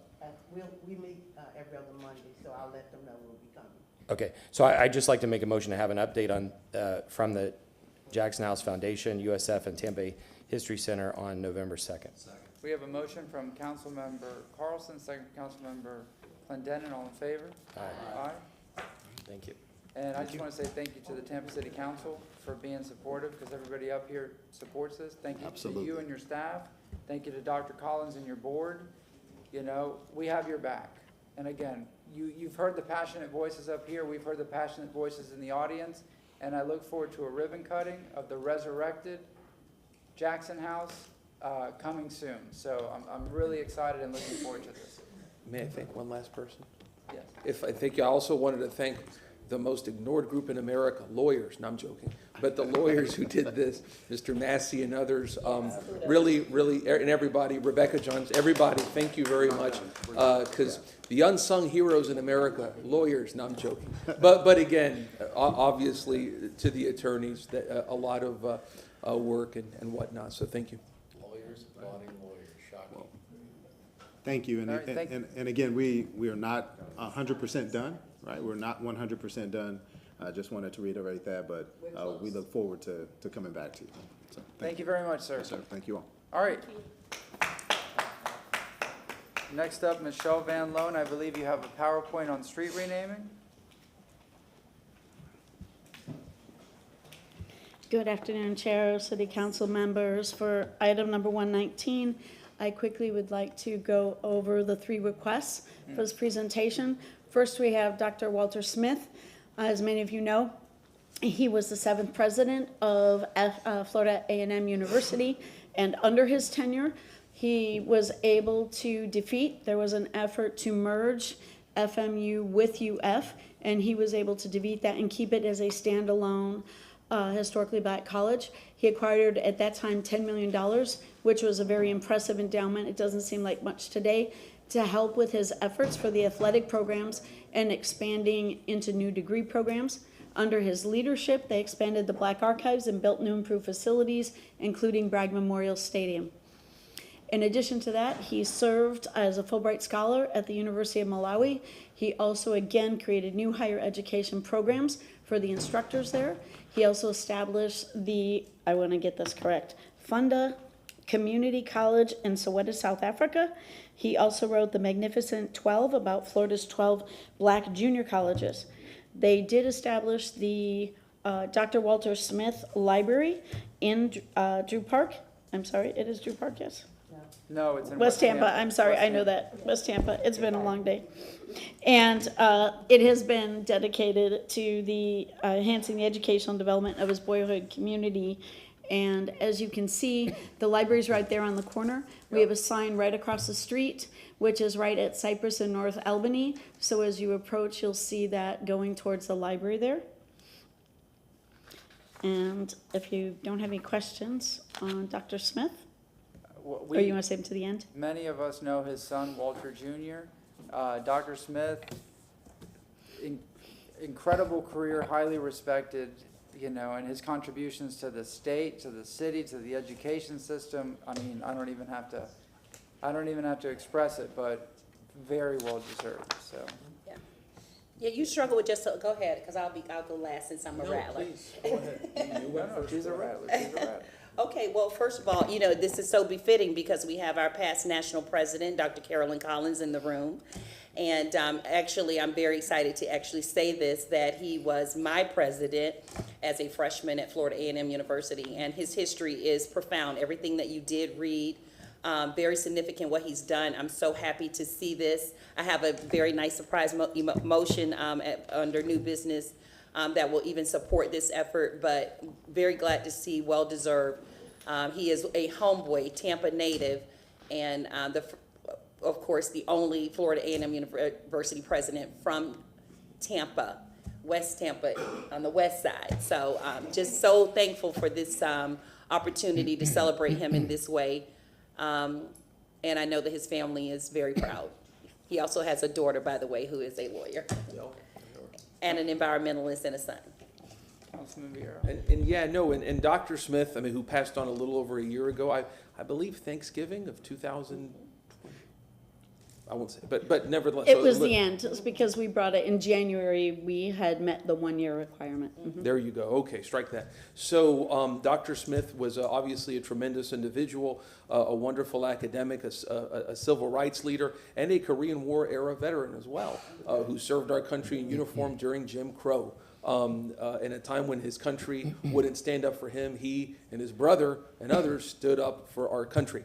A really tremendous guy. So, and Walter, we got to make sure, Brandon, to get Walter here when this comes up and whatnot, because I know Walter will be tickled pink, and he knows about this, obviously, but yeah. But thank you. I mean, Dr. Smith, it's about honoring all of our heroes, and he's certainly one of them. Mm-hmm. Yes, sir, Councilman Carlson. Yeah, and the bio said this a little bit, but he had an enormous impact on the university systems in several countries in Africa. And, you know, he and Walter Jr. were friends, personal friends with Nelson Mandela, and they worked closely together. Walter Jr., I don't know if you've seen it, Walter Jr. had a picture on Christmas Day where he was sitting, having breakfast with Nelson Mandela. and I mean, these are fortunately or unfortunately, he was a very humble guy, and his impact is very significant in Florida and in several countries. Thank you. All right, next up you have Clifford McDonald. J. Clifford McDonald. So we're going to do that last because we have a guest, so I'm going to go ahead and skip to Phil Alessi Sr.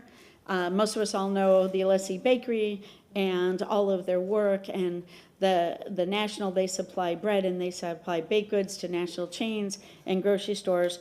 But for many Tampanians, he's known for his boxing history.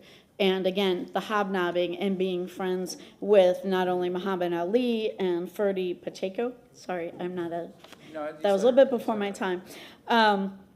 But he was also inducted into the Florida Boxing Hall of Fame in 2010. He was incredibly revered for the type of man he was, for his integrity and his honesty in doing business, and for what he gave the boxing community and promoting it, also with our youth at that time, especially with at-risk kids in the community. And so we are happy to recommend the honoring of Phil Alessi, Senior. I was fortunate to give him a commendation right before he passed away, right there in his office at that bakery. And I stopped there often. You can't go wrong with any Alessi Bakery treats. But I know that my mother, when she was a little girl, she would go to the Howard Avenue location next to the post office that still says Alessi around the building. But his connection, as you mentioned, to boxing, and of those people, I only met Angelo Dundee. I was in the room with Freddie Pacheco once, and then Muhammad Ali is Muhammad Ali. But to have that right there in West Tampa, you know, that 6 degrees of separation, and he was right there. But another very well-deserved, you know, Alessi Bakery is an institution for over a century. So this is really special as well. Thank you. Yeah, as a West Tampa girl, I'm really excited to see this.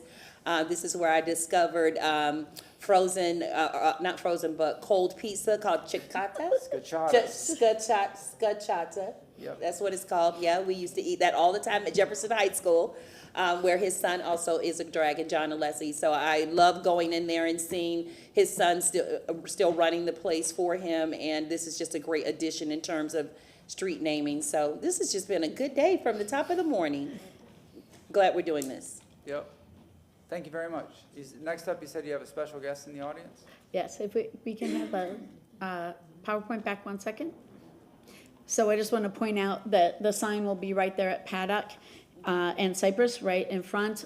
Because of their parking lot and it being asphalted, we couldn't do it directly in front of the store. So this was the closest sign right there, kitty corner from the store. And then lastly, we do have. Wait a minute, in that last picture of Alessi, I think that's my car ready to pull into Alessi. I don't know when you took these pictures, but I'm there pretty often, so, all right. That may be, and you didn't share when you came out. We were standing on the corner taking pictures. They don't even make it, they don't make them home, I'm eating them in the car, so. All right, so yes, lastly, we have J. Clifford McDonald. Again, an amazing individual in our Tampa area. He began advocating for children with disabilities all the way back in 1942. He started enlisting the community and making this a community-focused effort. It takes a community to help our children and to help them be productive and integrated members of our community. He established the first, this is why I got Drew Park mistake earlier. It's not that I don't know where the locations are. He established the first preschool for children with disabilities in the entire nation in Drew Park. He founded the Hillsborough Association for Retarded Children in 1953, so a true advocate ahead of his time. And then, as we all know now, and the city supports, we have the McDonald Training Center. It was the first to provide services and training to older children. A lot of times they get left behind once they assume they can get to a certain level. He advocated for the advancement of educational, vocational, and residential opportunities so they could be fully functioning and individuals out in the society and be seen as individuals. He founded the associations for children with disabilities both at the state and the national level. And lastly, he was awarded the Medal of Freedom by President John F. Kennedy in 1963 for all of his efforts in this area.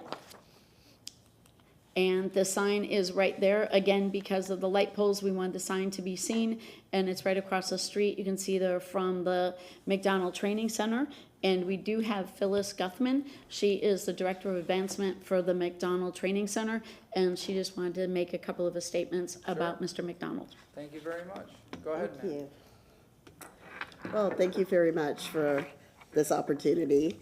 McDonald Training Center is celebrating 70 years of uniting hope with opportunity because in 1953, Tampa united behind a loving father who believed that his son was much more than a diagnosis. He dreamed big, he bucked the status quo, and J. Clifford McDonald fiercely advocated for his son and other children and then adults with disabilities, community groups, local businesses, and caring individuals all over Tampa Bay held carnivals and bake sales and spaghetti dinner fundraisers. That's probably before my time, but maybe we still do that today, to build classrooms and playgrounds, and together they changed lives. Over the decades, MTC, McDonald Training Center, has followed his example with determination, wisdom, and a willingness to challenge and change the system, giving hope to individuals and their families that may feel hopeless. MTC advocates for equitable access, opportunities, and inclusion for people with disabilities, and our innovative, transformational, and elevated services are constantly meeting the evolving needs of the community we represent and that we serve. So we are very excited. This couldn't be more perfect timing than during our 70th anniversary celebration. On October 12th, it'll be J. Clifford McDonald's 122nd birthday. He did pass away in 1963, but we are very excited and very appreciative of this opportunity. Thank you, Director. Thank you very much. Thank you for being here. I don't have to say it. We know how important the McDonald Training Center is and how impactful it is to this community and so many families. I toured it not too long ago, and it's just, what you do is, and you see the photos on the wall of people that I recognize, people in the community, people I see in the neighborhood, or siblings, but the impact that you have is immeasurable. So, Councilman Vieira, Councilman Clendenin. Thank you very much, Mr. Chair, and Phyllis, obviously love you to death. You're just a wonderful person, and Michelle, thank you for your work on this. And it's so important that when McDonald's Training Center was founded 70 years ago, imagine the year that it was. That's 12 years before Medicare, just 18 years after Social Security, when somebody with an intellectual disability who was born, their parents were told, forget you ever had them, put them in a home because they're a disgrace and we don't want to hear about them. And out of that, Mr. McDonald founded this wonderful organization, and it's such a trailblazer before his time. And you think about today and you go, what people are we telling other folks today to put away and that we don't want to hear from? Who are the Clifford McDonald's of today? Something to think about, without a doubt. But and it's important. He was honored by President Kennedy. It was given by LBJ a year later because of President Kennedy's murder. But President Kennedy, the first president who really championed the mentally disabled because of his sister Rosemarie, began the President's Council for People with Intellectual Disabilities. And again, McDonald's Training Center. I mean, the Vieira family loves McDonald's Training Center because my brother's a client. So you obviously know Juan works over at James Ranch, and McDonald's Training Center is a godsend for us. And and it's just a wonderful organization, one of many here in Tampa, whether parts of national organizations like Best Buddies or Special Olympics, or so many different local organizations, CARD at USF, and many other ones that do so much. So again, just one after my own heart, 110%, and always good to see you, Phyllis. Love you. Thank you, Councilman Vieira. Yeah, thank you all for everything that you do, and I have a family connection as well. My brother-in-law was a client and was at McDonald Trading Center for years, and I can tell you that what an incredible, valuable asset that you were for him and our family. That he provided purpose, skill, camaraderie, friendship, and that sense of one belonging and also contributing. And it was amazing to watch and to witness and to see the impact that it has on his life. He has subsequently passed away, but he's forever in our family's heart, of course. And again, I appreciate what the center has done for my family and for so many other people's families. Thank you. Thank you. And they're down the street from Jefferson High School. I know. Mr. McDonald really is the original Best Buddies. That's the only way that I really can say it. What this program, Training Center, does is amazing. Jefferson has had an association with it for a long time. I'm just so thankful that you all are being recognized, within honor of his 70th year. So just congratulations and kudos to you for all the work that you do to keep it going. I know he would be so proud. I had no idea he passed away in 1963, so that is even an honor itself, knowing how long it has continued since his death. This is really a Tampa jewel that we should be extremely proud of, every single one of us. And just kudos to everyone that you all serve, and the volunteers, and even the money that comes in, everything. May you be blessed abundantly. Thank you. Thank you very much. Thank you. All righty. Yes, ma'am. Do you need anything from us, or do you go ahead to first reading? I do need you to officially set the first reading, and we're asking for the first reading for October 19th. For all three? For all three, unless, at your pleasure, yes. No, October 19th, you said. Councilmember Vieira with the motion, second Councilmember Henderson. All in favor? Aye. All right. And then for the listening public, we do have on the City of Tampa's real estate website, if anyone does want to add public comment, we will keep that, it's been up since September 30th, and we will keep that up until September 20th. And then if we do receive any public comment, we'll bring it to you in October. Thank you. Thank you very much. Next up, we have item number 121 from our city clerk, Shirley Fox Knowles, transmitting the tentative 2023 to 2024 calendar. This motion was made by Councilman Carlson. Do you have any questions or comments? There's an ask for transmittal. No, thank you all for doing that. All right, do you want to move that? Yeah, Move to transmit? Yeah, just approve. Move to approve the calendar. Motion from Councilmember Carlson, second from Councilmember Miranda. All in favor? Aye. Do we have anything else, Julian? This is for the year. That's the whole agenda? Right? Is that what it was? Yes, because there was a question of how vacations coincided with school and everything. It's time for new business. Councilmember Miranda, do you have anything, sir? Oh, yes, I have a few, Okay. believe it or not. I'd like to make a motion to present a commendation to the Mayor's Hispanic Heritage Committee for all the dedication and tireless efforts on behalf of the Hispanic community. As you heard this morning, this year would be the 35th Annual Hispanic Heritage Celebration. The commendation will be presented by all council members on Wednesday, September 27th at the beautiful Tampa Theater. We have a motion from Councilmember Miranda, second from Councilwoman Hurtak. It was a stealth second. All in favor? Aye. Aye. Any opposed? Yes, sir? I would like to make a motion to present a commendation to Gregory Spearman, Purchasing Director, for his excellent staff for receiving the 2022 Achievement of Excellence Procurement Award for the 17th year. And also, it would be all in the same day.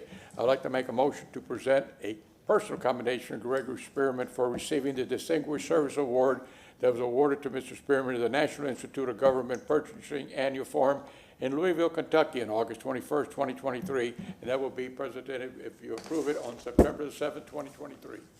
We have a motion from Councilmember Miranda, second from Councilwoman Hurtak. All in favor? Aye. Aye. Any opposed? Yes, sir? I have some more, Mr. Chairman. I hate to do all this, but in effort to reduce the number of items that we have on the 8/31/2023 City Council workshop, and as well to assist Ms. Abby Feely from a lot of workload that she has in the Development and Economic Opportunity Office, I would like to suggest that we continue the two following items to the December workshop. One is Code Enforcement and Land Development Site to bring forth a plan bringing illegal resident units into compliance, and Construction Service Department to discuss how the city can fairly and systematically go through neighborhoods to identify structures and work with the realtor and real estate community to adequately inform property buyers of property anyway, about the rights of property owners have on these structures. Motion from Councilmember Miranda, second from Councilmember Vieira. All in favor? Aye. Aye. Any opposed? And for one, I think I have more this time than we ever had. Competition. Councilman Vieira, you have 38 motions. Yes, I do. Well, actually, I have one that will, I have a couple, nothing big. I make a motion to combine the public safety motions set for the August 31st workshop and the following motion that would require one workshop. So I'd like to take all of my 98 motions that were going to be heard that day. The Tampa Fire Rescue and Tampa Police Department appear and provide an action plan to address the fire and police deficits as part of a public safety master plan. Further, the said plan includes various potential revenue sources to address these deficits, including funding for additional fire stations, manpower, equipment, and mental health support, utilizing updated and timely data points. And I have that. We have a motion from Councilmember Vieira. Do we have a second Second. for that? We have a second from Councilmember Carlson. All in favor? Aye. Anything else, sir? And really quick, if I may, I'm going to do this off-site, a commendation to the Post 9/11 Veterans Corporation to be delivered Second. on November 10th. We have a motion from Councilmember Vieira, second from Councilmember Miranda. All in favor? Aye. Any opposed? And then if I may, for our, the first week in December, if we have that open, I was actually given a presentation that I'd love for council to see, which is on the 5-year plan that we have for making all of our city parks disability accessible and friendly. And I know, ironically, we had that nice woman come from South Tampa speaking on that. And I think it would be great for city council to see the plan that Parks and Recreation has. So I'd like that, if I may, for the first week in December, if we can, if that's fine. December 7th for Harbor Day. There you go. And yeah, and because it's a 5-year plan, I believe it is, $5 million. that I'd love for us to hear on. And for the record, I'm going to say this again and again and again. We don't need to raise taxes necessarily to make our playgrounds ADA accessible. Don't tell the disability community that, because that's offensive. But this is something that, regardless of what revenue we have, we ought to be putting, because all of our playgrounds ought to be accessible to all people, regardless of their abilities. That's it. Second, if we don't.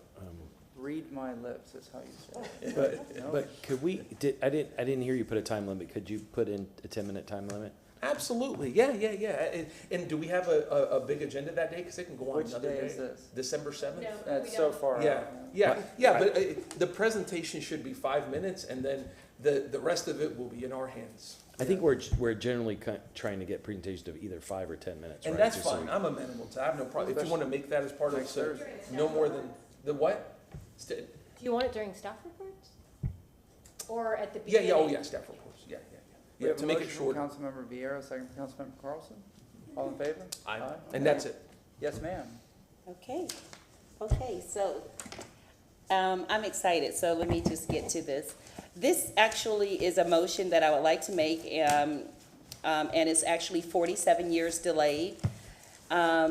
I would like to make a motion that a retired police officer by the name of Leo Pally receive a commendation for his act of kindness and compassion to a family whose home was burglarized on Christmas Eve, December 1976. At that time, he helped an amazing family of children in Carver City. And I just think that if it were today, he would receive a Police of the Month commendation. And 47 years later, I would like for him to receive that on September 7th, 2023. Was it your house? Yes, of course. We have a motion from Councilmember Henderson, second from Councilmember Miranda. All in favor? Aye. Best motion I've heard in a long time. And I actually had the pleasure of meeting him. He came to my swearing-in ceremony. And one thing that I did not know was after my father died, he would continue to check on my mother. So, and he has her picture up in his house of the article that they wrote. and put it in the Tampa Tribune at the time. I think that's what it was called. So anyway, I just think he deserves accommodation 47 years later, and I appreciate you obliging me. That's awesome. Okay, so we need to vote, right? We already did. Oh, we did? Okay, I was so emotional I didn't even hear it. Okay, this next one, in light of what's happening in terms of affirmative action, at the Supreme Court level, I thought I would do something positive. And so in September, the week of September 24th through the 28th is National HBCU Week. HBCU stands for Historically Black Colleges and Universities. And what I would like to do is, I'd like to move that the City of Tampa recognizes our community, and in particular, City of Tampa staff who are HBCU grads, their families and supporters, and do so on an annual basis in celebration of National HBCU Week, and be recognized at City Council on an annual basis during the month of September, and in particularly on September 21st, heading into that week of the national celebration. Motion from Councilwoman Henderson, second from Councilmember Vieira. All in favor? Aye. Aye. Any opposed? Anything else? No, that's it. That's enough. I actually thank you for the tissue. Yes, ma'am. Yes, sir. And that's why I wanted you to stay, Dr. Collins. A couple of quick things. The Port of Tampa will present at the 831 workshop on the need to protect maritime land in Tampa. I also like to make a motion for the Port of Tampa on that 831 workshop to provide an update of their approved master plan as it impacts the city of Tampa. We have a motion from Councilmember Clendenin with the second from Councilmember Miranda. All in favor? Aye. Any opposed? Yes, sir. Okay, I'd also like to make a motion that we ask city legal staff to draft a motion, an at-home city council drinking game, so that every time that Councilwoman Gwen Henderson mentions dragons or the Jeffersons, everybody's required at home to take a shot. Okay, wait a minute. Start over. Is this a real motion? The clerk is a dragon, by the way. Yeah, this is Okay, I rescind my motion. Okay, I was gonna say, don't be jealous. Gwen, I want to make that side of the wall. And that's okay. In the charter, we're okay to do that. I'm kidding. I don't want to encourage alcoholism throughout the entire city of Tampa. But you didn't say what was the shot of what? It could be like grapefruit juice or something. I don't It know. could be milk. It could be. Don't be jealous of us. Don't be jealous of us. Remember, Charlie Miranda didn't go to high school. He went to Jefferson. That's right. Yeah. Remember that. Yes, ma'am. Thank you. This week in our consent agenda, we had a couple of things on paying our credit card fees, and both of them were $900,000. Thought that was a lot of money to pay for a credit card fee, so I'm motioning for staff to research a charge for customers using credit cards to pay city fees, including service fees in lieu of convenience fees and structural assessments that would allow varying fees across business sectors, and report back to council on November 2nd, 2023. And that's very convoluted because I asked Chief Financial Officer Rohero to write it, so. Hold on a second. So you're talking about when a customer pays the city of Tampa for a service, Right. we absorb the credit card Correct. fees. If I go to the DMV, if I go anywhere, Yeah. anywhere, we get charged that service fee. Yes. Yeah. That's $1 million almost. Twice. That's $2 million. insane. I That's- had the same conversation with him offline, saying the Okay, same thing, so yeah. I'm glad you brought that forward. Yes, and so I just, and he said that there's a little bit of something different for every different thing, but I thought coming, as we're talking about the budget and ways we can save money, Yes. that is like, that's $2 million right there, so. I mean, I could take $700,000 of that and put it towards improvements at Henry and Ola Park. You I'm could. just saying. I would 100% support that. Or the Interbay Partners talked about. Oh, yeah, no, that too, yeah. Or Interbay. Yeah, that money's already spoken for. Or Alan Clendenin's vacation fund. I don't know about that. Did we vote? Did we We have vote? a motion from Councilwoman Hurtad. Do we have a Second. Second from Councilwoman Henderson. All in favor? Aye. Anything else? Yes, I motion for staff and the construction company, I think it's Skanska, to come back on September 7th and explain why residents were not allowed to ask questions during the East Tampa Rec Center final rendering meeting, and create a dedicated plan on how residents will have regular updates and question and answer sessions throughout the project. I recommend that Skanska look at the history of the Southeast Seminole Heights Stormwater Project and its successes and failures in crafting that plan. We have a motion. Do we have a second? Second, Councilwoman Henderson? Second, yes, for sure. All in favor? Aye. Any opposed? Anything else, ma'am? Yes, I moved to have staff, and this came out of my conversations with Chief Financial Officer O'Hara about budgets and how we're looking at money as it moves through the system. So I moved to have staff present a quarterly budget report 3 weeks after each quarter to include capital improvement plan actuals and quarterly budget amendments. So that kind of shows how the money is moving around, so that we have a better idea of where it needs to go in the future and whether or not we're putting it in the right place to begin with. We have a motion from Councilwoman Hurtad. Do we have a second? Second, Councilmember. Discussion, can you Yes, ma'am. say that one more time for me, please? Sure. Staff present a quarterly budget report. So after each quarter, where the money went, like the actuals for that fiscal year. To include the capital improvement plan actuals, so we know how that money is being spent and where it's being spent, and quarterly budget amendments. So they come in front of us to amend, but we don't, you and I don't keep track of that, so they do. So I would like to see, how that money moves throughout the year. Okay. Can you amend that to include EBO participation? Sure. I think that's different though. I don't know that, with that. When we approve a contract, they usually give us EBO numbers or I whatever. know, but. I think that might be a good second, another motion. I would 100% support you if you made that motion. Okay, All right, let's do this motion Yeah. first. So, We have a motion from Councilwoman Hurtad. Do we have a second? Second. Second from Councilmember Carlson. All in favor? Aye. And is there a second motion in regards to EBO, or do you want to make it at a future date? Yeah, I want to write it out and say it, and of course, I'll do it later. All right, Okay. anything else? yes, I have one last Nothing can top one. my two motions today. That goes with the August 31st workshop. I'm saying this now before I even make the motion. We're not going to not talk about water reuse, but we're just changing.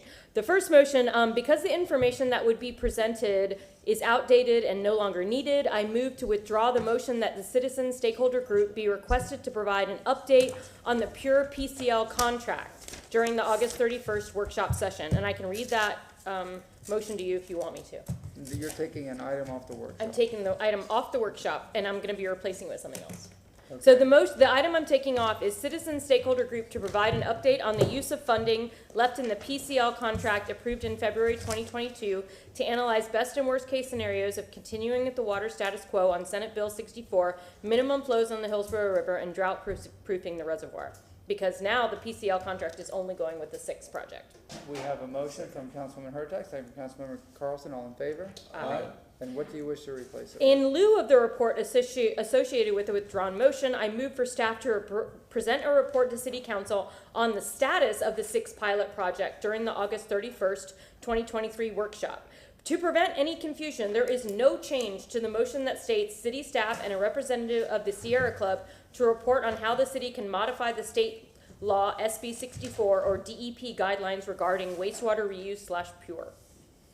We have a motion from Councilwoman Hurtak. We have a second from, Is it, can I just add, is it possible, because we're trying to move things off the 31st, that we could move that to September or October? The stakeholder group has been working really hard to be prepared. Okay, let's just keep that. I mean, it's a lot of people involved. okay. I'll We have, Yeah, we tried, but it, we have a second from Councilmember Carlson. All in favor? aye. Aye. Any opposed? Anything else? Nope, that's it. Councilmember Carlson? Yeah, our Budget Finance Advisory Committee met, and I heard from several of the members a lot of things, but one of them was that they asked staff several times, I think over more than one meeting, for a copy of the budget that did not include the increase. And one of the questions they asked apparently was, what happens on September 5th if we don't approve the tax increase? There's no budget to approve because there's no alternative budget. And they'd also like to see what the budget, how the budget would look different if we did not approve it. And so I'd like to make a motion to ask the CFO to provide to City Council before September 5th a copy of the 2024 budget without the tax increase. We have a motion from Councilmember Carlson. Do we have a second? I'll second Second from Councilmember Hurtak. Do we have any discussion? If I may. Yes, sir. If you want, Councilmember you may, or whoever. I just, because of the timeline, my concern is them going to the drawing board to figure that out, or are they relying on last year's data? I don't know. I think maybe we should have we're city council, so we get to make this decision. So, I don't know. I just feel like they wouldn't have enough time, but we'll see what the vote says. They should have had it prepared because what they said, we asked for a vote. if we raise the millage, we get to do this. Yeah. If we don't do anything, it's gonna be business as usual. That's what I was told. So somebody knows if and you know, Understood. yes and no, so. So they may already have it. They may have it. Councilman Miranda? I don't know what they have, I would imagine they have one, but when you look at your thing that was sent out by the tax assessor, tax collector, tax assessor Henriquez's office, it says propose and Yeah, the other trim one. So notice. the trim notices tells you what the amount difference is as far as the amount of money collected. So they gotta have another budget somewhere. Councilmember Clendenin? Well, it's my understanding that it's the administration's responsibility to prepare a budget and submit it, they chartered to council, which they accomplished, they did. And I think now the ball's in our court, we go through the budget, and if you don't want to approve the proposed revenue stream, you go through and you slice what needs to come off of it. So the administration fulfilled their end of the bargain. Now it's in council's, we can't say we want this responsibility and then defer it. So the administration has done what they were supposed to do. They've submitted and proposed a budget, submitted it to council. It's now in our court. We go through the budget. We decide what we want, what we don't want, what we want to fund, what we don't want to fund, what we want to stipulate. And I think that's what we do. I think, honestly, I think it's kind of like wanting your cake and eating it too. They fulfilled their end of the bargain. We look at that budget. If you decide that we want to say where we want to save money, if we don't want to pass a full millage, or we want to cut into that, or do nothing, let's show what it is we want to cut. All right, now the thing with that is, a budget was delivered to us with a proposed 1 mil increase. If we then in turn don't want to support the millage, if people say, do not raise our taxes at all, I don't support any kind of millage increase, then it's spun and it looks like well, city council cut everything. You see, no, city council didn't want to raise or did want to raise your taxes, and therefore the blame shifts to us, and it's just. The administration submits a budget with a proposed revenue stream. That was their proposed revenue stream. If we don't want that revenue stream, then we go through and decide this is what that budget would look like without that revenue stream. I mean, if they don't, they're not obligated by charter to submit multiple budgets. I mean, so I think it's like what comes first, the chicken or the egg? This is the proposed budget. This is what we need to fulfill that budget. If you, my God, we could roll back taxes by 50%. We just have to go through that budget and figure out what we're gonna cut. Councilmember Hurtak, Miranda Vieira. I think it actually is important because for a lot of people who are saying don't raise taxes, sure, I mean, we're hearing them, but I don't think they understand, and I think sometimes a visual might help. And I absolutely believe that one exists because you do need to prepare for that. And the administration has been getting the same emails we have. So they have to be preparing for. But don't you think that ball's in our court now? I do to some degree, but if we don't raise the mill, they already know where they would move that money, where that funding would be. But no, that's our responsibility now. Wait a minute, it's just. I don't agree. Because the administration is required by a certain date to submit a budget. I mean, I'm the new guy, so you guys correct me if I'm wrong. The administration's required by charter to submit a budget to us. They fulfilled their obligation. Now, so I think it's up to us when we talk to the community that if this is not the budget you want, this is what we're going to have to do. We're going to have to fund this program at this level. We're going to have to fund this level, that, and that ball's in our court now. But we have to do that because they fulfilled their end of the bargain. But Charlie's been around here longer than everybody else. But we don't have the staff and the background to necessarily be able. I mean, I'm still trying to get a line item breakdown of the budget, and I'm struggling with that, and I'm not happy because I can't make a decision when I see this giant other column with, $57 million. If I can't see a breakdown line item of where every penny's going, right, I'm struggling to approve a budget, period. I agree, and you heard in that motion that I made about Yes. the next fiscal year budget, my expectation is what a real budget that we can do those fiduciary responsibilities, that we can have in front of us. I agree 100%.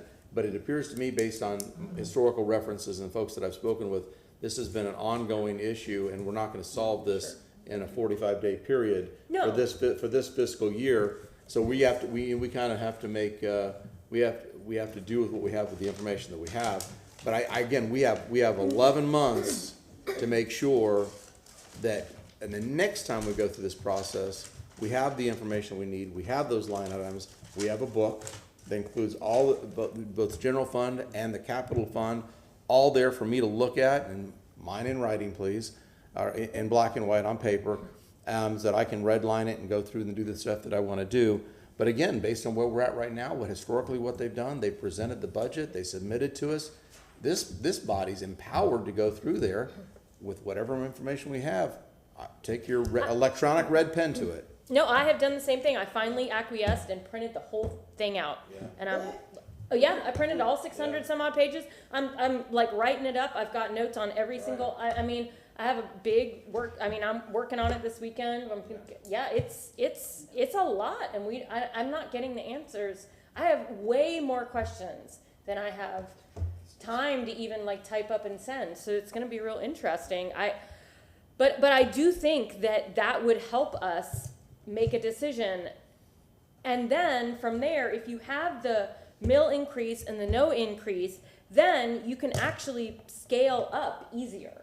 Because if we wanted to say, okay, well, maybe one's too much, maybe a quarter, then if we have the zero, the quarter, I don't know about you, I'm much better at adding than I am subtracting.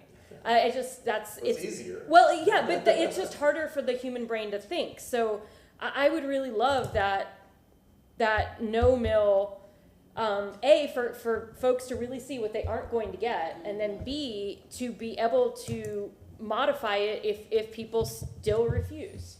Councilmember Miranda, Councilmember Vieira. Thank you, Mr. Chairman.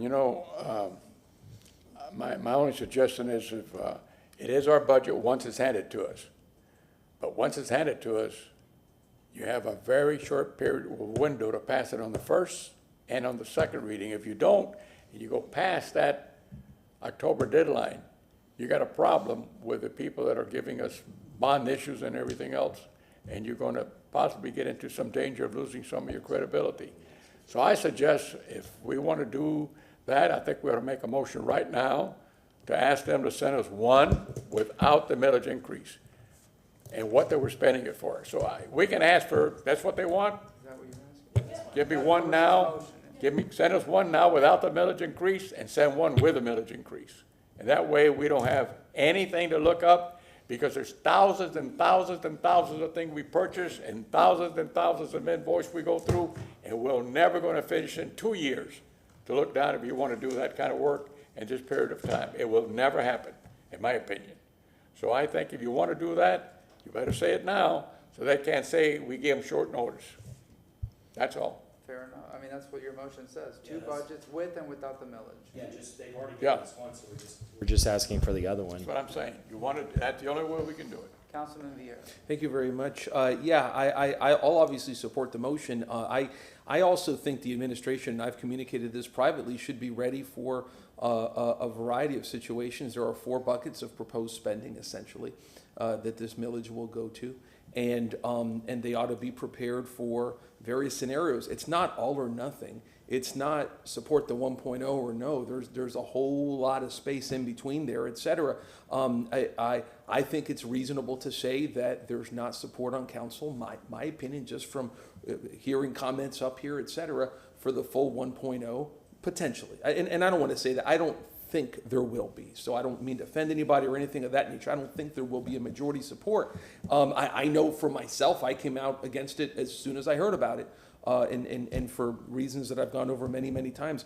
I think it would be efficient to take a look at the 4 buckets and talk about, as they have, where each, how much money goes to each section, et cetera, because if you just send out what we have coming to us for the 1.0 mil, and then you allow city council to, in a hearing, go over that. It's essentially going to be the Tower of Babel, right? And we're going to be making sausage in public.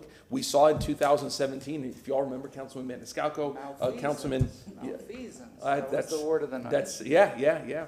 Councilman Miranda, we were here until like 1 or 2 a.m. And none of us obviously are afraid of doing that, but we want to be as efficient as possible because we want to have a budget that is responsible, that meets our needs, and that also reflects the economy that we have today with inflation. I think we're balancing a lot of things, and I want to have a variety of scenarios presented before us. But I'm glad to support it. And just a couple of things. I've had quite a few people show me their trim notices because people were getting them in the last 48 hours in the mail. I got mine, and other folks got theirs.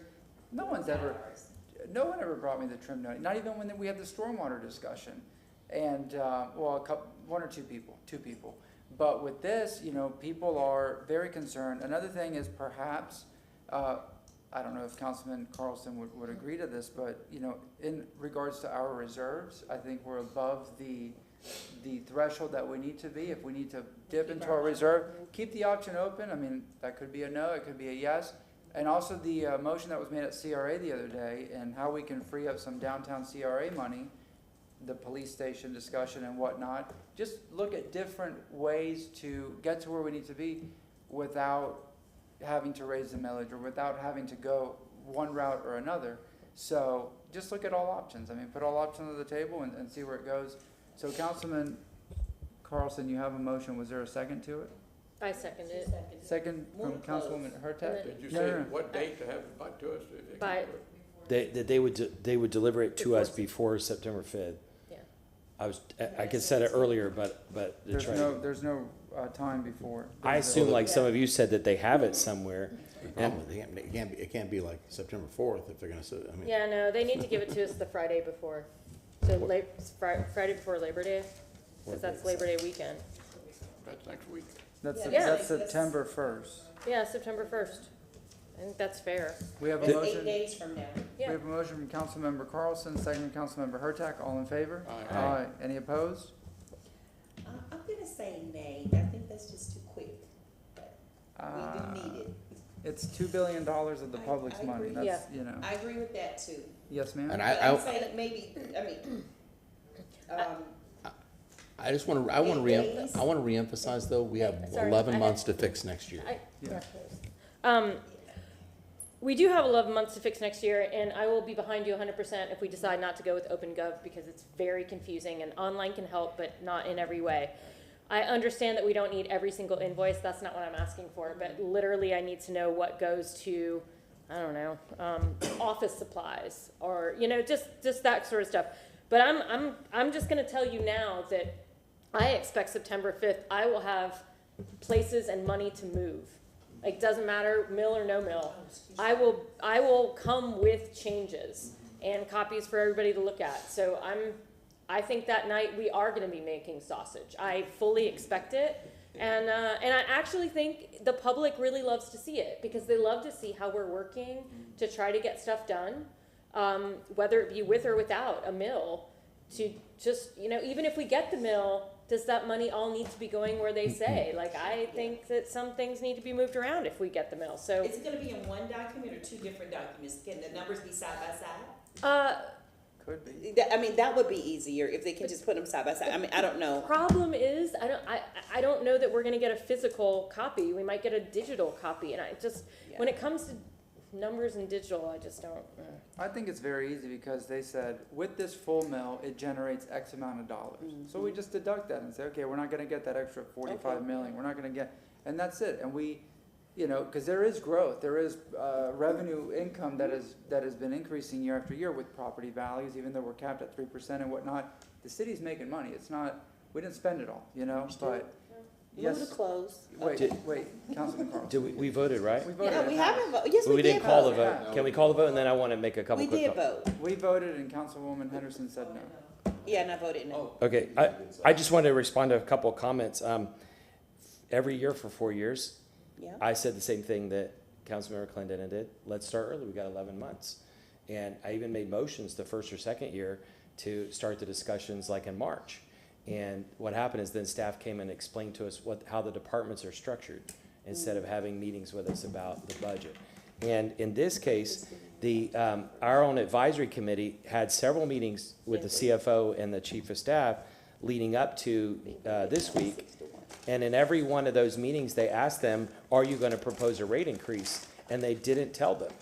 And so part of the discussion, was it yesterday? Yesterday, was that they were frustrated that the administration gave them no advance notice of this. And so had they told us in March that they were planning on doing this, you all remember in November a year ago, I made a motion which you all supported to look into adding 200 police officers. The administration came back and for months and vehemently said, we don't need any police officers. The mayor even went to give neighborhood meetings in South Tampa saying that I didn't tell the truth. And that they need 0 police officers. But now they're proposing 30. Had we known had we been on the same table, had we had a collaborative process, we could have changed this. And every year we've been asking for it, but we haven't had it. So I hope that Councilmember Clendenin can do that, but we've been asking for it for a long time. I think it would be in the preference of the mayor's office it should be in their preference to propose their own cuts instead of ours. Then we can show, look to the public, we're gonna have to cut this. Maybe we don't have 30 officers or whatever it is. Maybe we don't have more fires. But somebody mentioned the charter. A couple of us were on the Charter Review Commission. I think that I probably could get an attorney to make an argument that it is covered on the charter, but I don't think we're gonna have to do that. But what happens is we need to all work together more. Also, the last thing is that our committee has asked over and over again for more information, the same thing as Councilmember Hurtak. And the administration has given more information than maybe they have in previous years, but we need a lot more information because people are gonna go down into it. And I don't know if I've said this in this room, but I'm not supporting any rate increase whatsoever, 0. I said this 2 or 3 months ago. Remember I said publicly, if the administration, I wanted a rollback. I said if the administration proposes any kind of rate increase, I'll be opposed to it. So I'm not making sausage, and I think it's the responsibility of the administration to look at where to cut. They picked the 5 things I split up police and fire. So it's that 5 things that we wanted, and then they presented to us as if it's not our priorities. These are our priorities that we heard from the public. If we say that we don't want this mill, we're not saying that we don't support the police or we don't do anything else. By the way, a year ago, I voted against the budget because the administration for 4 years refused to raise the road repair budget, and there are potholes all over South Tampa. In the campaign, there was a 6-page with pop-outs mailer against me that talked about how I was responsible for the potholes in South Tampa. So none of this my point is none of this has any kind of political impact, because no matter what you do, somebody's going to make up something slanderous about you anyway. So what we need to do is look at, we're getting hundreds of emails, we need to look at the impact on individuals. Individuals of all income levels are suffering right now, and we most importantly need to look at what's going to happen in the economy. This could be the tipping point for the economy. So thank you all. Thank you very much. Motion to receive it? No, I have motions, You have one? Yes. I'd like to make a motion to invite. I'm sorry, I haven't recognized you yet. Yes, exactly.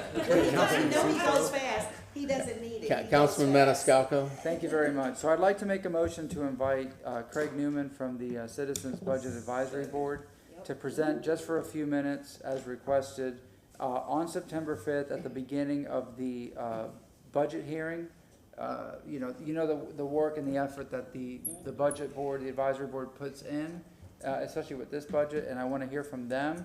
If we could have them at the top of the agenda right at the beginning. He's told me he needs 5 or 10 minutes, but their voices need to be heard, so that's my motion. September 5th, the night of the budget. Quick question, would that be before or after public comment?